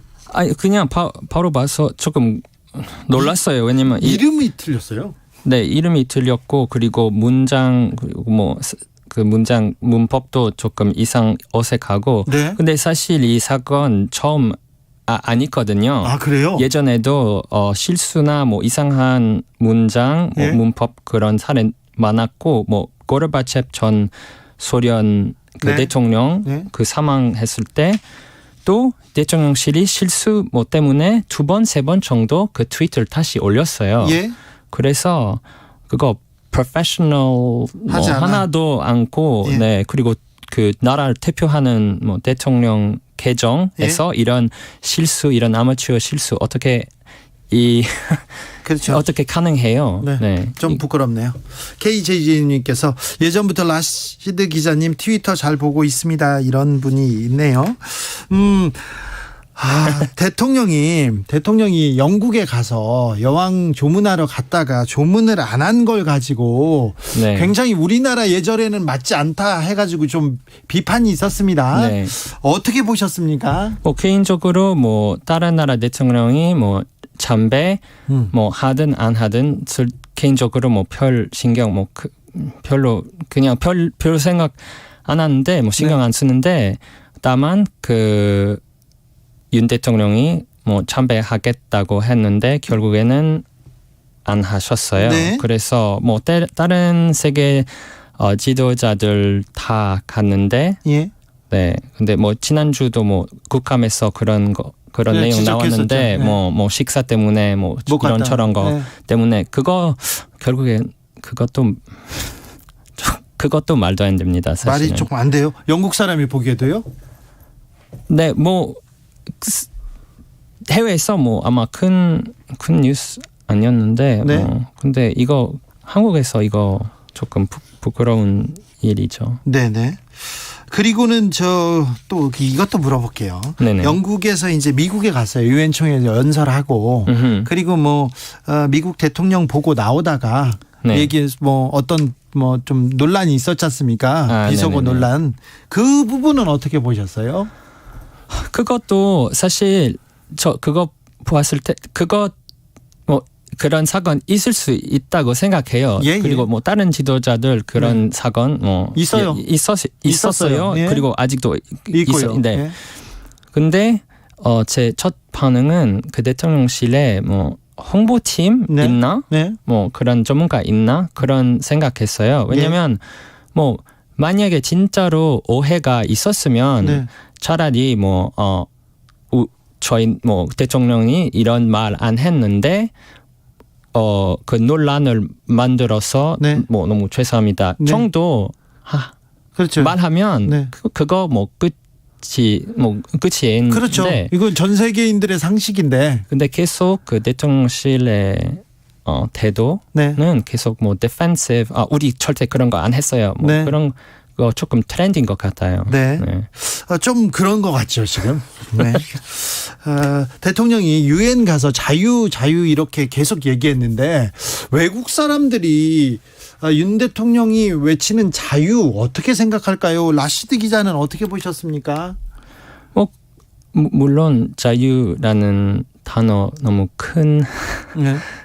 그런 큰 개념인데 네. 지금 이 상황에 그 대통령이 예. 자유라는 개념 정확히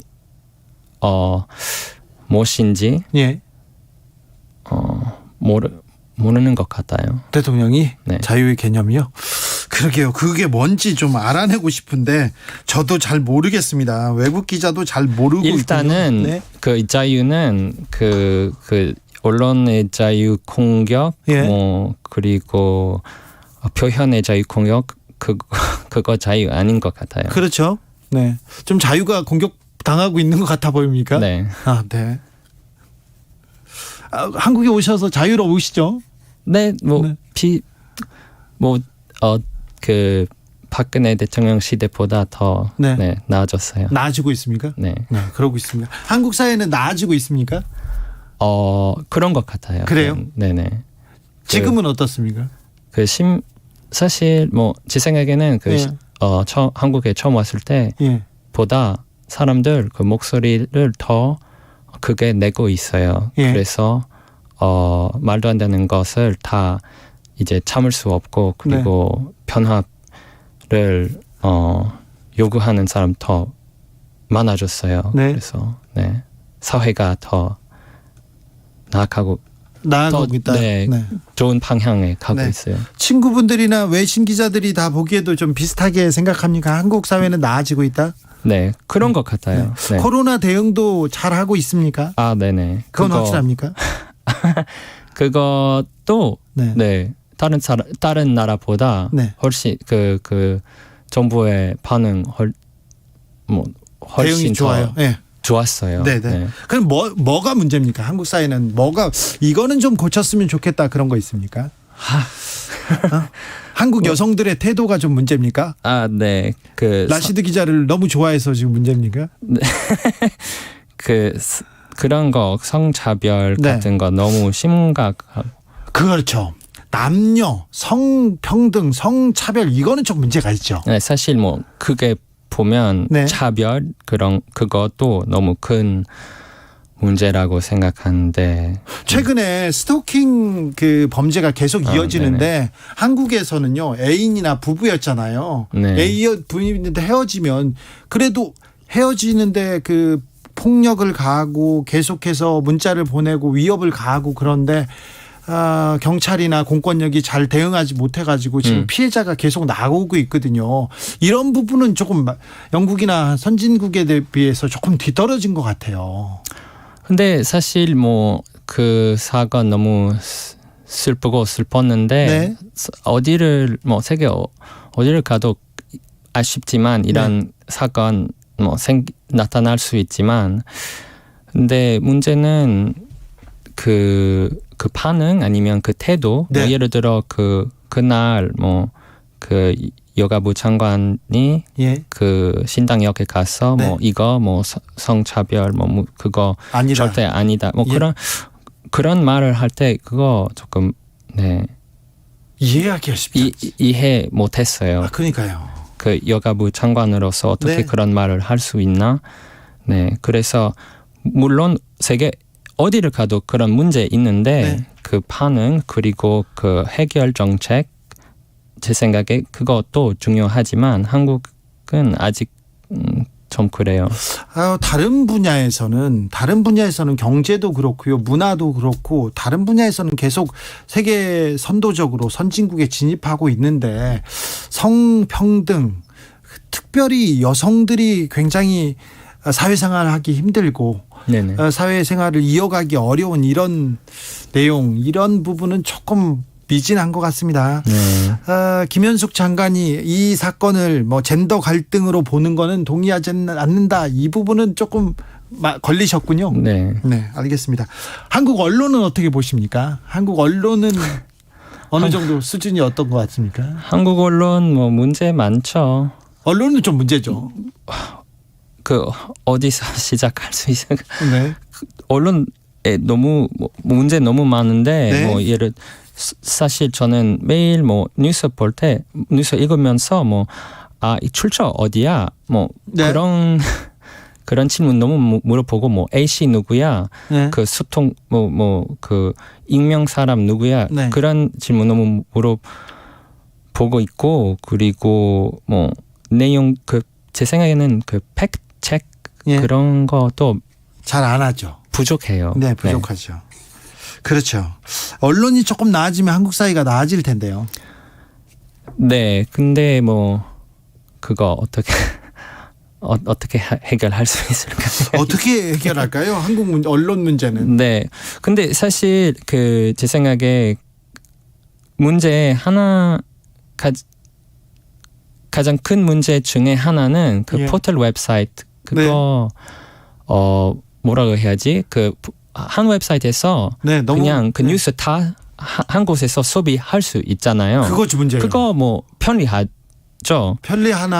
편리하지만 문제는 언론사들 매체들 다 경쟁해야 해요. 우리 어떻게 그 기사를 더 잘 보이게 만들 수 있을까? 그래서 그것 때문에 뭐 자극적인 제목, 자극적인 내용을 많이 점점 자극적이 됩니다. 만들어야 해요. 그리고 그 내용보다 그 클릭 수, 그 댓글 수, 아니면 그 랭킹 순위 그거 더 중요한 것 같아요. 요새는. 기자로서 한국에 머물면서 어떤 문제를 또 더 이렇게 연구하고 주목할 예정입니까?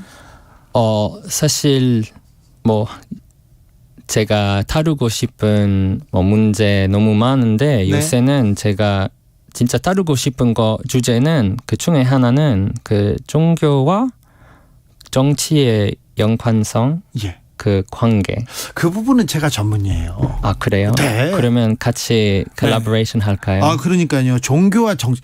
우리나라는 종교가 정치에 이렇게 관여를 많이 해가지고요. 제가 그래서 교회 다녀가지고 그거 기사 써서 그 목사님이 자리에서 물러나고 그랬어요.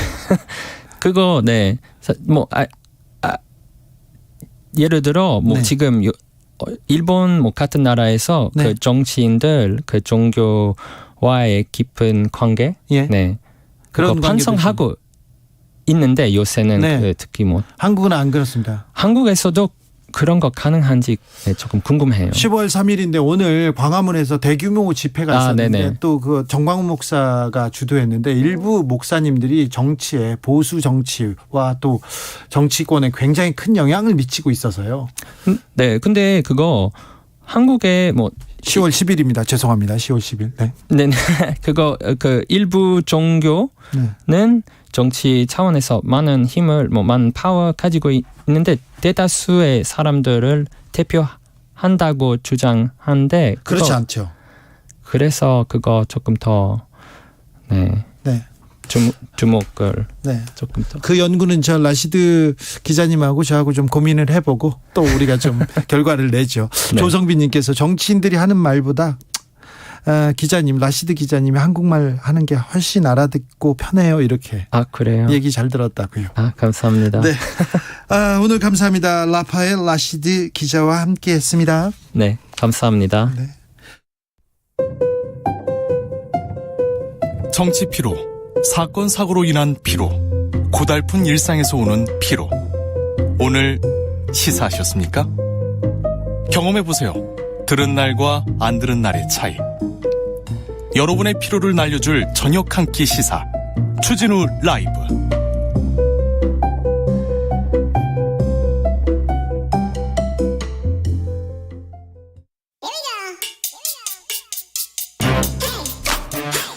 뉴스를 향한 진지한 고민, 기자들의 수다.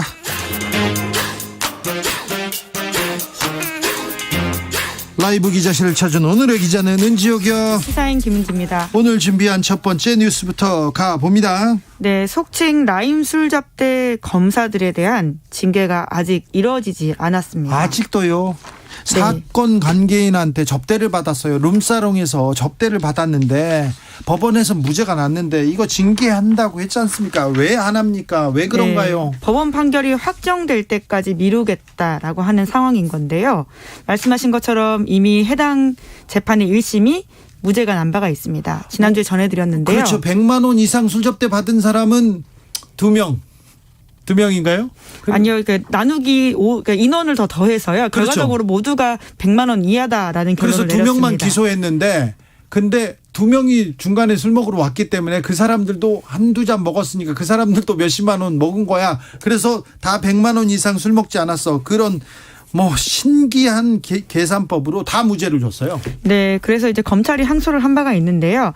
아마 이 사건은 양쪽이 다 다투고 있는 상황이기 때문에 2심이 결과가 나온다고 하더라도 어떤 결과가 나와도 아마 대법원까지 갈 것으로 보이거든요. 그러더라도 2심에서도 이게 유죄로 바뀌기는 쉽지 않을 것 같아요. 이거 뇌물죄로 기소를 했어야 되는데 김영란법으로 기소해서 계속 얼마치 먹었냐 이것만 얘기하는 거 아닙니까? 네, 대가성 부분에 대해서 여러 가지 논란이 있는데 결과적으로 검찰 수사가 좀 부족했다라는 지적들은 계속 나오고 있습니다. 네. 그런데 검사징계법에 따르면요. 징계 사유와 관련한 공소 제기가 있을 때는 사건 완결 전까지 징계 심의를 정지한다 이렇게 규정되어 있어서 지금 징계 절차도 정지되어 있는 상황입니다.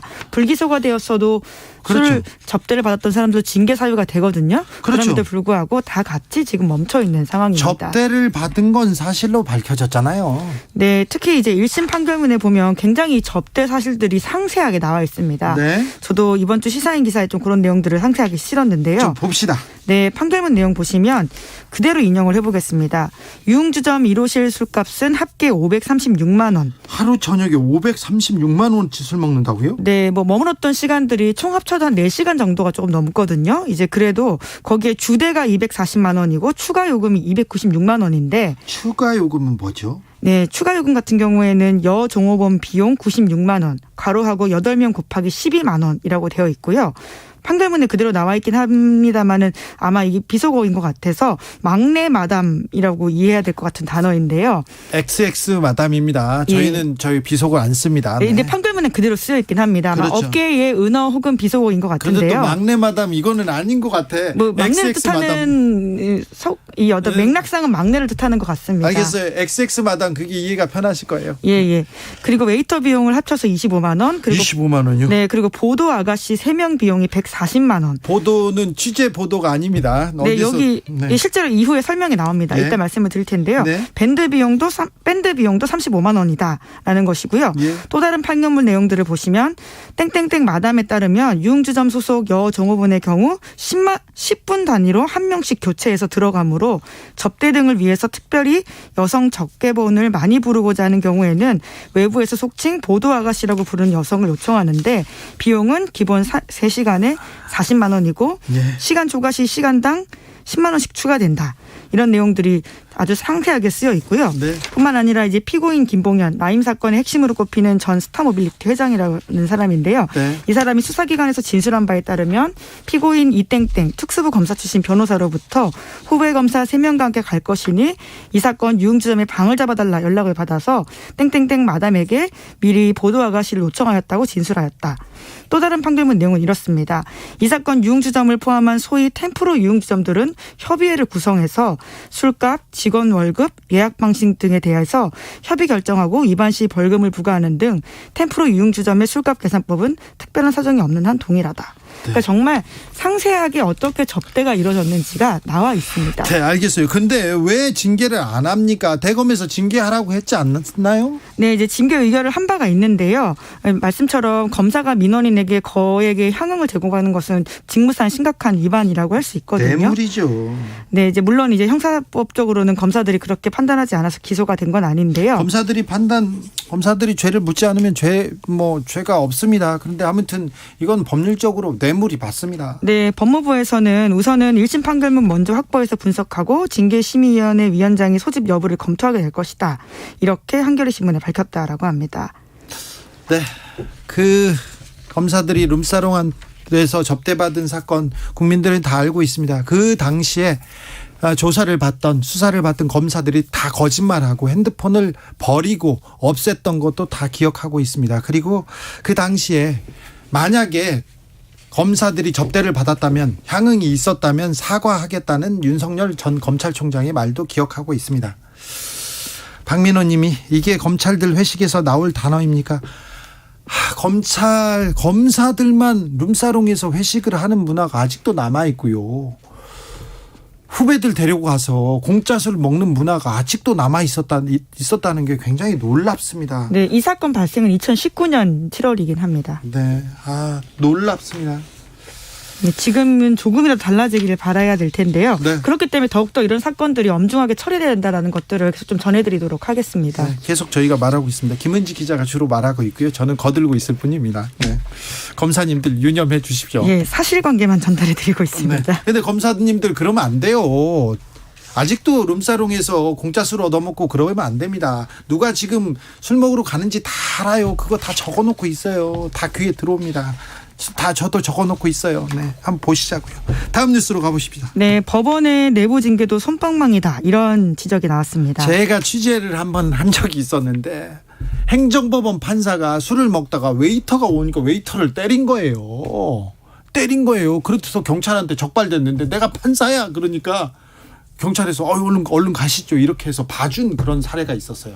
요새는 그래도 그 정도까지 빠져나가지 못할 텐데요. 네, 제가 취재할 때였습니다. 예. 자, 어떤 내용입니까? 네, 물론 이제 형사 기소가 대음에도 불구하고 내부 징계가 약하다라는, 다른 공무원들과 비교해보면 그렇다라는 내용인데요. 어떤 정도입니까? 네, 2017년에서 2022년 법관 징계 현황을 더불어민주당 이탄희 의원이 자료 공개했습니다. 지금 예? 국감이다 보니까 이탄희 의원 그런 건데요. 굉장히 열심히 하네요. 네, 대법원 법관징계위원회가 지난 5년 동안 법관 24명에게 징계를 했는데 네. 감봉 12건, 정직 7건, 견책 5건이라고 하는데, 자, 들어가 봅시다. 네, 그러니까 지난해 음주운전에 연루됐던 법관이 정직 1개월 처분 받았다라고 하고요. 음주운전하면 공무원들 정직 1개월 정도 받습니까? 다른 데랑 비교해 보면 좀 가볍다라는 느낌을 지울 수가 없는데요. 그리고요. 예, 뿐만 아니라 금품 수수 사고에 연루됐던 법관이 각각 감봉 3개월, 정직 6개월인데, 금품 수수 사건이라 이게 정직 3개월, 감봉 3개월로 끝난다고요? 네, 한번 비교해 보실까요? 이제 특히 한국일보 보도에 따르면, 그러니까 지금 판사들에 대한 징계, 그리고 일반 다른 공무원의 징계를 좀 비교해 볼 수가 있습니다. 예. 지난해 지인의 진술서를 수정해주고 1,000만 원을 받아서 벌금형을 실제로 선고받은 부장판사가 있거든요. 네. 그런데 해당 부장판사에게 법원 징계는 정직 6개월에 징계 부과금 1,000만 원 처분했습니다. 그런데 이제 비슷한 사건으로 걸렸던 경찰 간부가 있거든요. 이 사람 같은 경우에는 손님 지갑 훔친 노래방 종업원의 사정이 딱하다라고 하면서 운영자로부터 250만 원 받고 사건을 무마해줬던 사람입니다. 네. 그러니까 받았던 돈만 따지면 물론 문제가 되는 건 똑같긴 한데요. 금액은 부장판사보다 적다고 할 수 있는데, 그런데요. 이 사람은 내부 징계로 파면됐습니다. 파면됐고요. 네, 법원 징계도 법원에서 선고도요. 징역 6개월에 집행유예 2년 받았고요. 이거 똑같은 사안인데 판사님들만 이렇게 솜방망이 판사님들만 봐준다 이런 얘기 나오겠는데요? 네, 아무래도 이제 뭐 징계위원회가 다르기 때문에 각자 다르게 이걸 알고 한 건 아니겠습니다만요. 그래도 법이 어느 정도 형평성, 공평해야 될 거 아닙니까? 네, 이제 일반인이 느끼기에는 그런 지점들이 더 크게 느껴지고요. 더 오히려 법을 다루는 법관에게 더 내부 엄히 징계가 처벌해야죠. 예, 그런 지적들이 나올 수밖에 없고요. 또 다른 사례를 보시자면 서울행정법원이 지난해 8월달에 강원도의 한 교도소에서 근무하다가 해임된 교도관이 있는데요. 네. 이 사람의 해임이 정당하다고 판단했습니다. 그 해임 이유가 뭐냐면 재소자에게 제한 시간 3분보다 길게 통화를 해줬다라고 하는데 그러면서 지인으로부터 랍스터와 가리비 받았는데 이게 32만 5천 원어치라고 합니다. 아, 그러니까 좀 길게 통화할 수 있도록 편의를 봐줬다. 그리고 가리비, 랍스터 얻어먹었다. 네, 이제 물론 이것도 문제가 되죠. 그래서 해고가 됐습니다. 이 사람은요. 네. 그런데 이제 법원에서도 52만 원짜리 골프채, 짝퉁 골프채를 받았다가 돌려줬다라고 주장하는 판사가 있거든요. 짝퉁이 아니면 훨씬 비쌌을 거 아니에요. 그리고 짝퉁으로 받는 사람이 어디 있어요. 그러니까 그러면 그거 더 비싼 걸로 처리해야지. 짝퉁이라고 깎아준 거 아닙니까? 지금 판사님 말이라고. 네, 여튼 이제 그럼에도 불구하고 가격은 32만 원보다 높은 52만 원입니다. 네. 이제 그럼에도 불구하고 이 해당 판사는 재판 업무에서는 배제됐는데 아직도 판사직 유지하고 있다라고 하고요. 지금 재판을 받고 있는 상황입니다.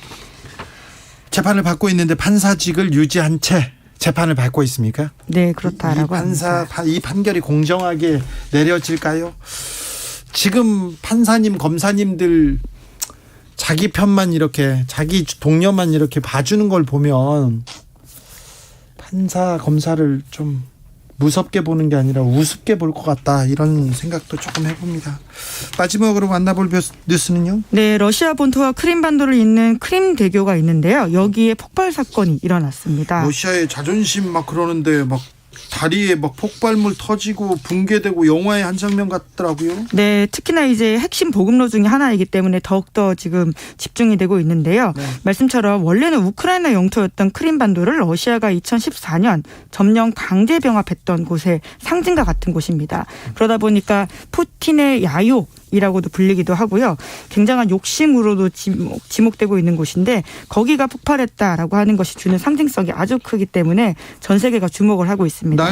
날짜도 상징적이었죠? 네, 푸틴 러시아 대통령의 70세 생일 바로 다음 날 벌어진 사건이어서요. 네. 특히나 이제 해당 크림 대교는 잃어버린 러시아를 복원한다라는 푸틴 대통령의 야심을 담고 있어서 더욱더 주목된다라고 워싱턴 포스트가 보도했습니다. 그런데요, 이거 우크라이나가 이거 사건 벌였다 아니다 러시아의 자작극이다 이게 말이 많습니다. 네, 우선 러시아에서는 우크라이나 특수기관의 테러로 규정하고 굉장히 큰 보복 조치를 하겠다 이런 논의를 하고 있는데요. 보복했어요. 키이우 지금 미사일로 공격했어요. 네, 중심가 그렇습니다. 지금 큰 빌딩 이렇게 포격해가지고 삼성전자 입주한 건물이 무너지고 했어요. 다행히 다친 사람은 없다라고는 하는데요. 하지만 그 중심부에서 폭탄이 터져가지고 희생자가 나오고 있어서 굉장히 심각한 상황입니다. 네. 더욱더 상황이 더 나쁘게 번질까 하는 걱정들이 전 세계적으로 우려가 되고 있는데요. 아니 그런데 이것도 화난다고 푸틴이 또 미치광이 전략 쓸까봐 그게 걱정이죠. 네. 만지작거릴까봐. 실제로 CNN에서는 이런 보도를 하고 있는데요. 이번 폭발이 푸틴 대통령의 잘못된 결정을 돕는 계기가 될 수 있다. 이런 우려하고 있습니다. 아, 언제까지 이 걱정을 해야 되는 건지.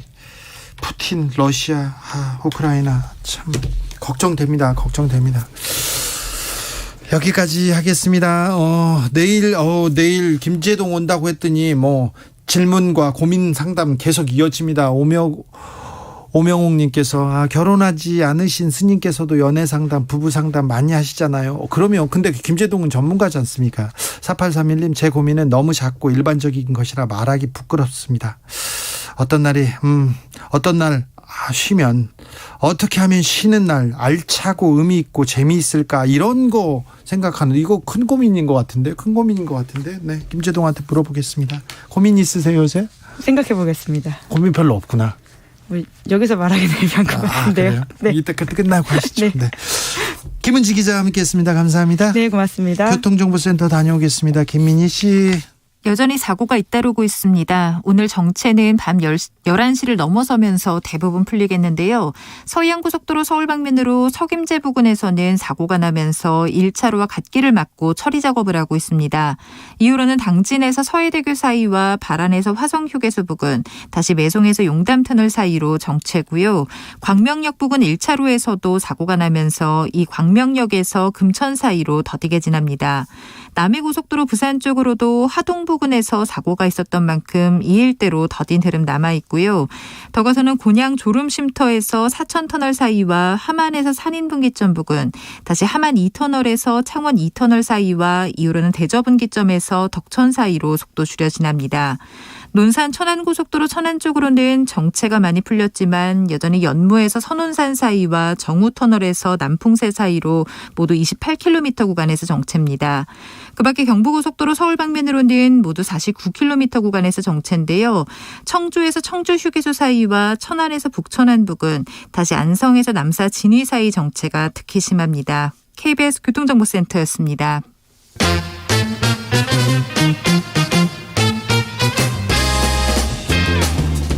뉴스와 화제, 여론조사와 빅데이터로 집중 분석해 보겠습니다. 여론과 민심.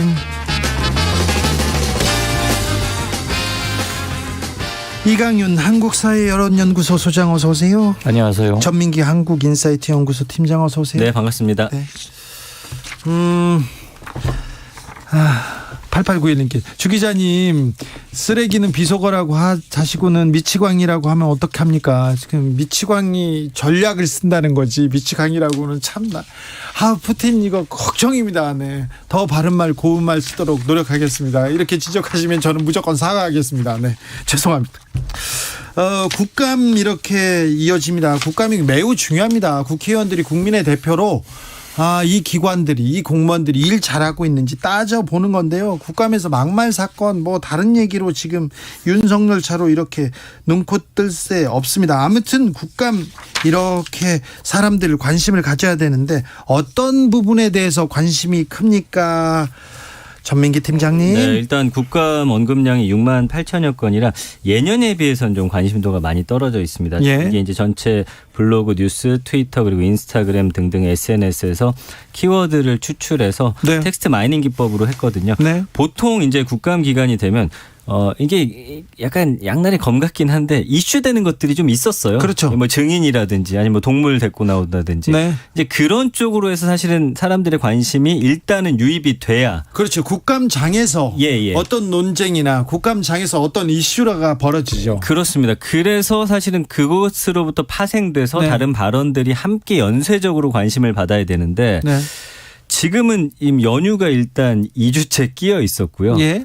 또 축제가 또 재개되다 보니까 네. 사실 그쪽으로 좀 관심 많이 쏠릴 수 있습니다. 그리고 날씨라든지 그래가지고 사실 68,625건밖에 언급이 안 됐어요. 네. 그러면 이제 이 안에서 어떤 내용들이 좀 이야기가 되고 있느냐 좀 들여다봐야 되는데 일단은 그 논문 표절 이야기 하나 크게 있고요. 그다음에 말씀해 주신 대로 윤석열차 요 정도의 이야기만 국민들이 좀 관심을 갖고 있는 키워드로서 등장을 하지 다른 부분에 대해서 막 사람들이 지금 어마어마하게 이야기를 만들어내고 있다 이렇게 좀 보여지지가 않습니다. 그리고 이제 감성어도 쭉 보면은 논란이라든지 의혹, 표절 이런 단어들, 튀다라는 단어도 있는데, 그러니까 이게 언젠가부터 또 분위기가 국감장 안에서 뭔가 튀기 위한 행동들이 처음에는 굉장히 이게 이슈가 됐는데. 거기서 뭔가 너무 센 발언한다든지 이상한 또 증거물 갖고 온다든지 하는 게 어느 순간부터 비호 쪽으로 이게 약간 국민들이 인식이 하다 보니까 그 안에서 뭔가 튀기 위한 행동들을 좋지 않게 바라보는 그런 좀 문화가 지금 생겨나고 있거든요. 네. 그래서 그 정도의 이야기지 여기서 지금 어마어마하게 이런 이슈들이 지금 국민들이 대다수 관심을 갖고 있습니다. 할 만한 것은 좀 꼽기가 어렵네요. 그래도 묻히면 안 되는 이슈들이 있는데요. 국감장에서. 당연히 있죠. 올 국감이 관심을 끌지 못하는 가장 큰 이유는 대선 3라운드 연장전 그동안에 나왔던 것들 재탕 그리고 진영 간의 똑같은 그동안 해왔던 논란의 확대 재생산이기 때문에 일단 관심을 끌지 못하는 것 같고요. 네. 동물을 데려온다 이상한 한다 그거는 글쎄 시각적으로 텔레비전 2초 나가는 그림거리로는 어떨지 모르나 본질에 접근하고 있는 것 같지는 않아서 아마 뭐 그닥 좋아하지는 않을 것 같고요. 국회가 하는 일을 가장 중요한 거 2개를 꼽아봐라. 만약에 그런다면 입법은 상시적인 일이니까 그런다 치고 새해 예산안 확정하는 거하고 국정감사입니다. 네. 이 2가지인데 이번 국감의 가장 큰 관심은 아무래도 감사원의 독립성, 대통령실과 유착돼 있는 거 아니냐. 감사원이 독립적으로 법에 명시된 것처럼 독립적으로 직무를 수행하고 있느냐에 대한 논란이 좀 커질 것 같습니다. 일단 문 전 대통령에 대한 서면 조사 여부 그거 가지고도 그게 그렇죠. 아직 종식되지 끝난 불씨가 아니고요. 그렇죠. 또 하나는 이전 정부에서 임명된 기관장들 물러나게 하려고 표적 감사를 하고 있는 거 아니냐. 그래서 감사원이 결국은 정치하고 있는 거 아닌가라는 논란으로부터 자유롭지 못합니다. 더군다나 감사원 사무총장이 실질적인 총책임자죠. 청와대 수석, 대통령실 수석한테 문자로 보고한 것도 드러났잖아요. 네. 그러다 보니까 이건 뒤에서 계속 뭐가 하고 있네. 이건 진정한 감사가 아니잖아. 그래서 감사원에 대한 국정감사가 거부될 수도 있는 초유의 사태로도 갈 수도 있습니다. 차제에 감사원의 지위, 제도 그리고 정치적 중립성, 업무의 확실성 이런 것들을 재논의하는 계기가 될 수도 있지 않을까. 국회로 관할권을 옮기는 것 제기될 가능성도 있다고 보여집니다. 네, 국감은 이렇게 중요한 논쟁은 좀 피해가면서 중요한 이슈는 피해가면서 계속 설전을 벌이고 있습니다. 이준석 리스크가 조금 사라졌나요? 지금 국민의힘에서는 당권 경쟁 시작됐습니다. 벌써부터 김기현, 유승민, 나경원 서로 지금 계속 견제구 날리고 있습니다. 어떻게 보이십니까? 주자들은 뭐 서로 자기가 우세하다 잘 되고 있다고들 하는데 솔직히 여론에서는 아직은 별 관심을 끌고 있지 못하다고 봅니다. 물론 항목에는 들어 있어요. 기사만큼 지금 관심을 끌지는 못하고 있네요. 네, 그 이유는 일단 당내가 국힘이 굉장히 어수선합니다. 뭐 이준석 사태 징계 또 한 번 내려져서 이대로 끝나는 것 같지만 그것은 수면 아래로 잠시 수그러든 거고요. 리더십 가지고 역시 불안하고 그다음에 대통령실에서 끊임없는 여러 가지 기사들이 나오지 않습니까? 네. 뭐 국가에 있을 때건 외국에 갔을 때건 무엇보다도 금리나 고물가, 실물 경제로 인한 고통의 걱정은 계속 큰데 그렇기 때문에 이 상황에서 국민의힘 당대표로 누가 되느냐가 오늘 나의 생활에 무슨 영향을 주지라는 점에서 아직 접점을 찾지 못하는 것 같습니다. 아직은 그렇습니다. 네, 빅데이터도 마찬가지인 것 같습니다. 이제 국민의힘 하면은 기존에 이제 윤석열 대통령과 이준석 전 대표에게 쏠려있던 관심이 이제는 윤석열 대통령과 한동훈 법무부 장관이 가장 이름이 많이 언급이 되고 있고요. 다른 당권 주자들 관심이 별론데 한동훈 장관은 뜨겁습니다. 그렇습니다. 그래서 나머지 분들은 뭐 만여 건 한 달에 그러니까 사실은 10만 건은 한 달에 넘어야 국민들이 당대표 뽑나 보다. 난 누구를 좀 지켜볼까 이런 상황이 돼야 되는데 그러다 보니까 이게 뭔가 이분들도 고민일 것 같아요. 뭔가 이슈 안에 나라는 사람을 함께 묻혀야 되는데 그래서 지금 근데 그러려면 또 국민들이 원하는 이야기를 들려줘도 관심이 안 가요. 그러니까 어쩔 수 없이 센 발언이나 누군가를 공격하는 쪽으로 해서 관심을 받아야 되는데 그렇군요. 그게 또 어느 선을 넘어가게 되면 또 비호로 찍히기 때문에 그 선 타기가 굉장히 어려울 것 같다라는 생각이 들고요. 한동훈 장관은 어떻습니까? 지금 15만 건 이상의 관심으로 유일하게 관심을 가장 많이 받고 있습니다. 그래서 뭐 쭉 보면은 뭐 최근에 국감이라든지 아니면 뭐 법무부에서 이제 하는 발언들 이런 것들이 좀 관심을 받고 있는데 아무래도 이 사회 이슈에 대한 발언을 그냥 좀 교과서적으로 잘하다 보니 그 부분은 좀 관심을 받는 것 같아요. 스토킹 범죄가 있으면 스토킹 범죄 더 막을 수 있도록 그런 부분들을 발언하는 게 이거 국민들한테 좀 먹히고 있지 않나. 이번에 이제 어록 관련한 뭐 책도 나온다고 하잖아요. 합니다.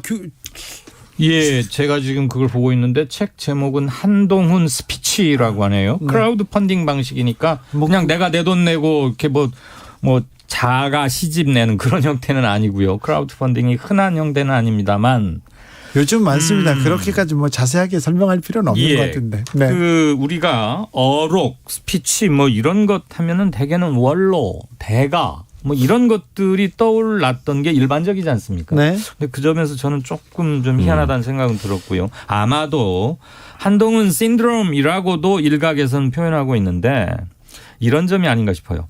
지금 현재 보수권에 계신 분들은 지금 현 정부 중 유일하게 할 말하고 제 일 하는 것 같고 국회 같은 데 답변 나가면 주눅 들거나 그러지 않고 똑부러지게 제 활소리 하는 애가 죄송합니다. 하는 사람이 한동훈 아닌가라고 보는 사람들이 상당히 많다는 거죠. 네, 그래서 이제 감성어도 한 2주 전부터인가는 거의 이제 정치인처럼 국민들이 여기는 감성어들로 네. 좀 바뀌고 있어요. 어떻게요? 그래서 뭐 응원하다도 있고요. 정상적이다, 잘한다, 괜찮다. 그래서 부정이 한 65% 되긴 하지만 다른 정치인들에 비해서는 그래도 호감도가 높다라고 봐야 될 것 같아요. 그러니까 지금 말씀해 주신 대로 그런 발언들이 좀 국민들에게 먹히고 있지 않나 좀 그렇게 분석이 됩니다. 뭐 한동훈 법무장관을 요긴하게 쓸 겁니다. 윤석열 대통령께서는 앞으로도 임기가 꽤 남았고 법무장관 이후에 여러 가지 국무총리 설도 할 수 있고 있을 텐데 그리고 2024년 총선 출마도 충분히 검토는 할 수 있을 것 같고요. 그러면 조선 제1검 수사를 참 잘하는 검사의 반열에 든다. 이런 한동훈에서 정치인 한동훈으로 변신 또는 레벨업 뭐라고 표현할 수 있을까 모르겠습니다. 그 과정에서 가장 큰 핸디캡 좀 약점은 그가 검사 출신이라는 것 그리고 윤석열 대통령이 가장 믿고 맡기고 중용하고 있다는 것이 정치를 하려고 한다면 정치인 한동훈에게는 오히려 마이너스가 되지 않을까 그런 예측도 할 수 있겠죠. 조선 제1검이라고 어디서 기사를 썼는지 모르는데 네, 그게 지금 그냥 당연한 듯이 통용되고 있어요. 근데요, 제가 만나본 조선 최고의 검사 제1검사라는 사람이 한 38명 정도 됩니다. 그 동네에서 다 이분이 조선 제1검사 아닙니까? 이렇게 얘기했는데 그거 그 검사들이 술 마시면서 하는 얘기입니다. 얘기예요. 네, 그러니까 네. 뭐 그렇게 좀 들을 얘기는 아닌 것 같고요. 심재륜 검사 이후로 조선 제1검들이 많습니다. 그 심재륜 전 고검장님이 술 먹을 때요. 저를 또 아끼셔가지고 자주 불렀어요. 그렇게 또 술을 킵해놨다고 킵해놓은 술 가져와라. 그러면 술을 박스째로 가져와요. 양주를. 그래서 폭탄주를 이렇게 주고 있는데 저한테 그랬어요. 저 친구가 조선 제1검사가 될 거다. 조선 제1검이라고 얘기했는데 그런 심재륜 고검장이 찍어주신 조선 제1검도 한 5명 됩니다. 그러니까 박영수 등등등 쭉 있잖아요. 근데 이게 이제 신드롬이라는 게 만들어지면 국민의 이제 호감도는 쫙 순간적으로 집중되고 높아지는 현상은 나타날 수 있는데 지금은 뭐 관심이 좀 가는 것 같아요. 그러나 이제 실제로 정치권에 뛰어들게 됐을 때 그 정치권 안에서의 이제 또 새로운 그런 영역들이 있잖아요. 거기서 이제 부딪히게 되면 과연 지금처럼 어떤 사안에 대해서 본인이 하고 싶은 말만 딱 간략하게 할 수 있을지 또 그런데 여론조사에서 한동훈이 굉장히 강하게 나오는 이유 중에 하나는 눈여겨볼 대목은 이건 있는 것 같아요. 양 진영 말고 이른바 중립지대 뉴트럴 존에 계시는 분들 중에서는 한동훈이 비교적 합리적이다라고 생각하는 분들이 의외로 맞습니다. 있습니다. 네. 이를테면 인혁당 피해자들 배상금 이자 문제 같은 탕감한 거라거나 그 부분은 이런 뭐 것들. 잘했죠. 그건 그렇죠. 잘했죠. 그래서 한동훈을 필요 이상으로 뭘 부풀리게 할 필요도 없지만 어느 특정 진영에서 앞으로 얼마나 커갈지를 미리 검내하고 깎아내리려는 것이 오히려 한동훈의 체급을 키워주는 점도 있을 겁니다. 지금 뭐 책도 뭐 크라우드 펀딩을 한다든가 뭐 지지자들이 만든다든가 지금 법무부나 장관하고는 직접 상관은 없는 것 같아요. 법무부에서 저작권법상 민간 출판사가 공개된 발언을 모아서 책으로 만드는 거다. 그래서 막을 방법은 없다는 입장이다. 그래서 나쁘진 않군 그래가지고 좀 반기는 것 같은데 지금 얘기합니다.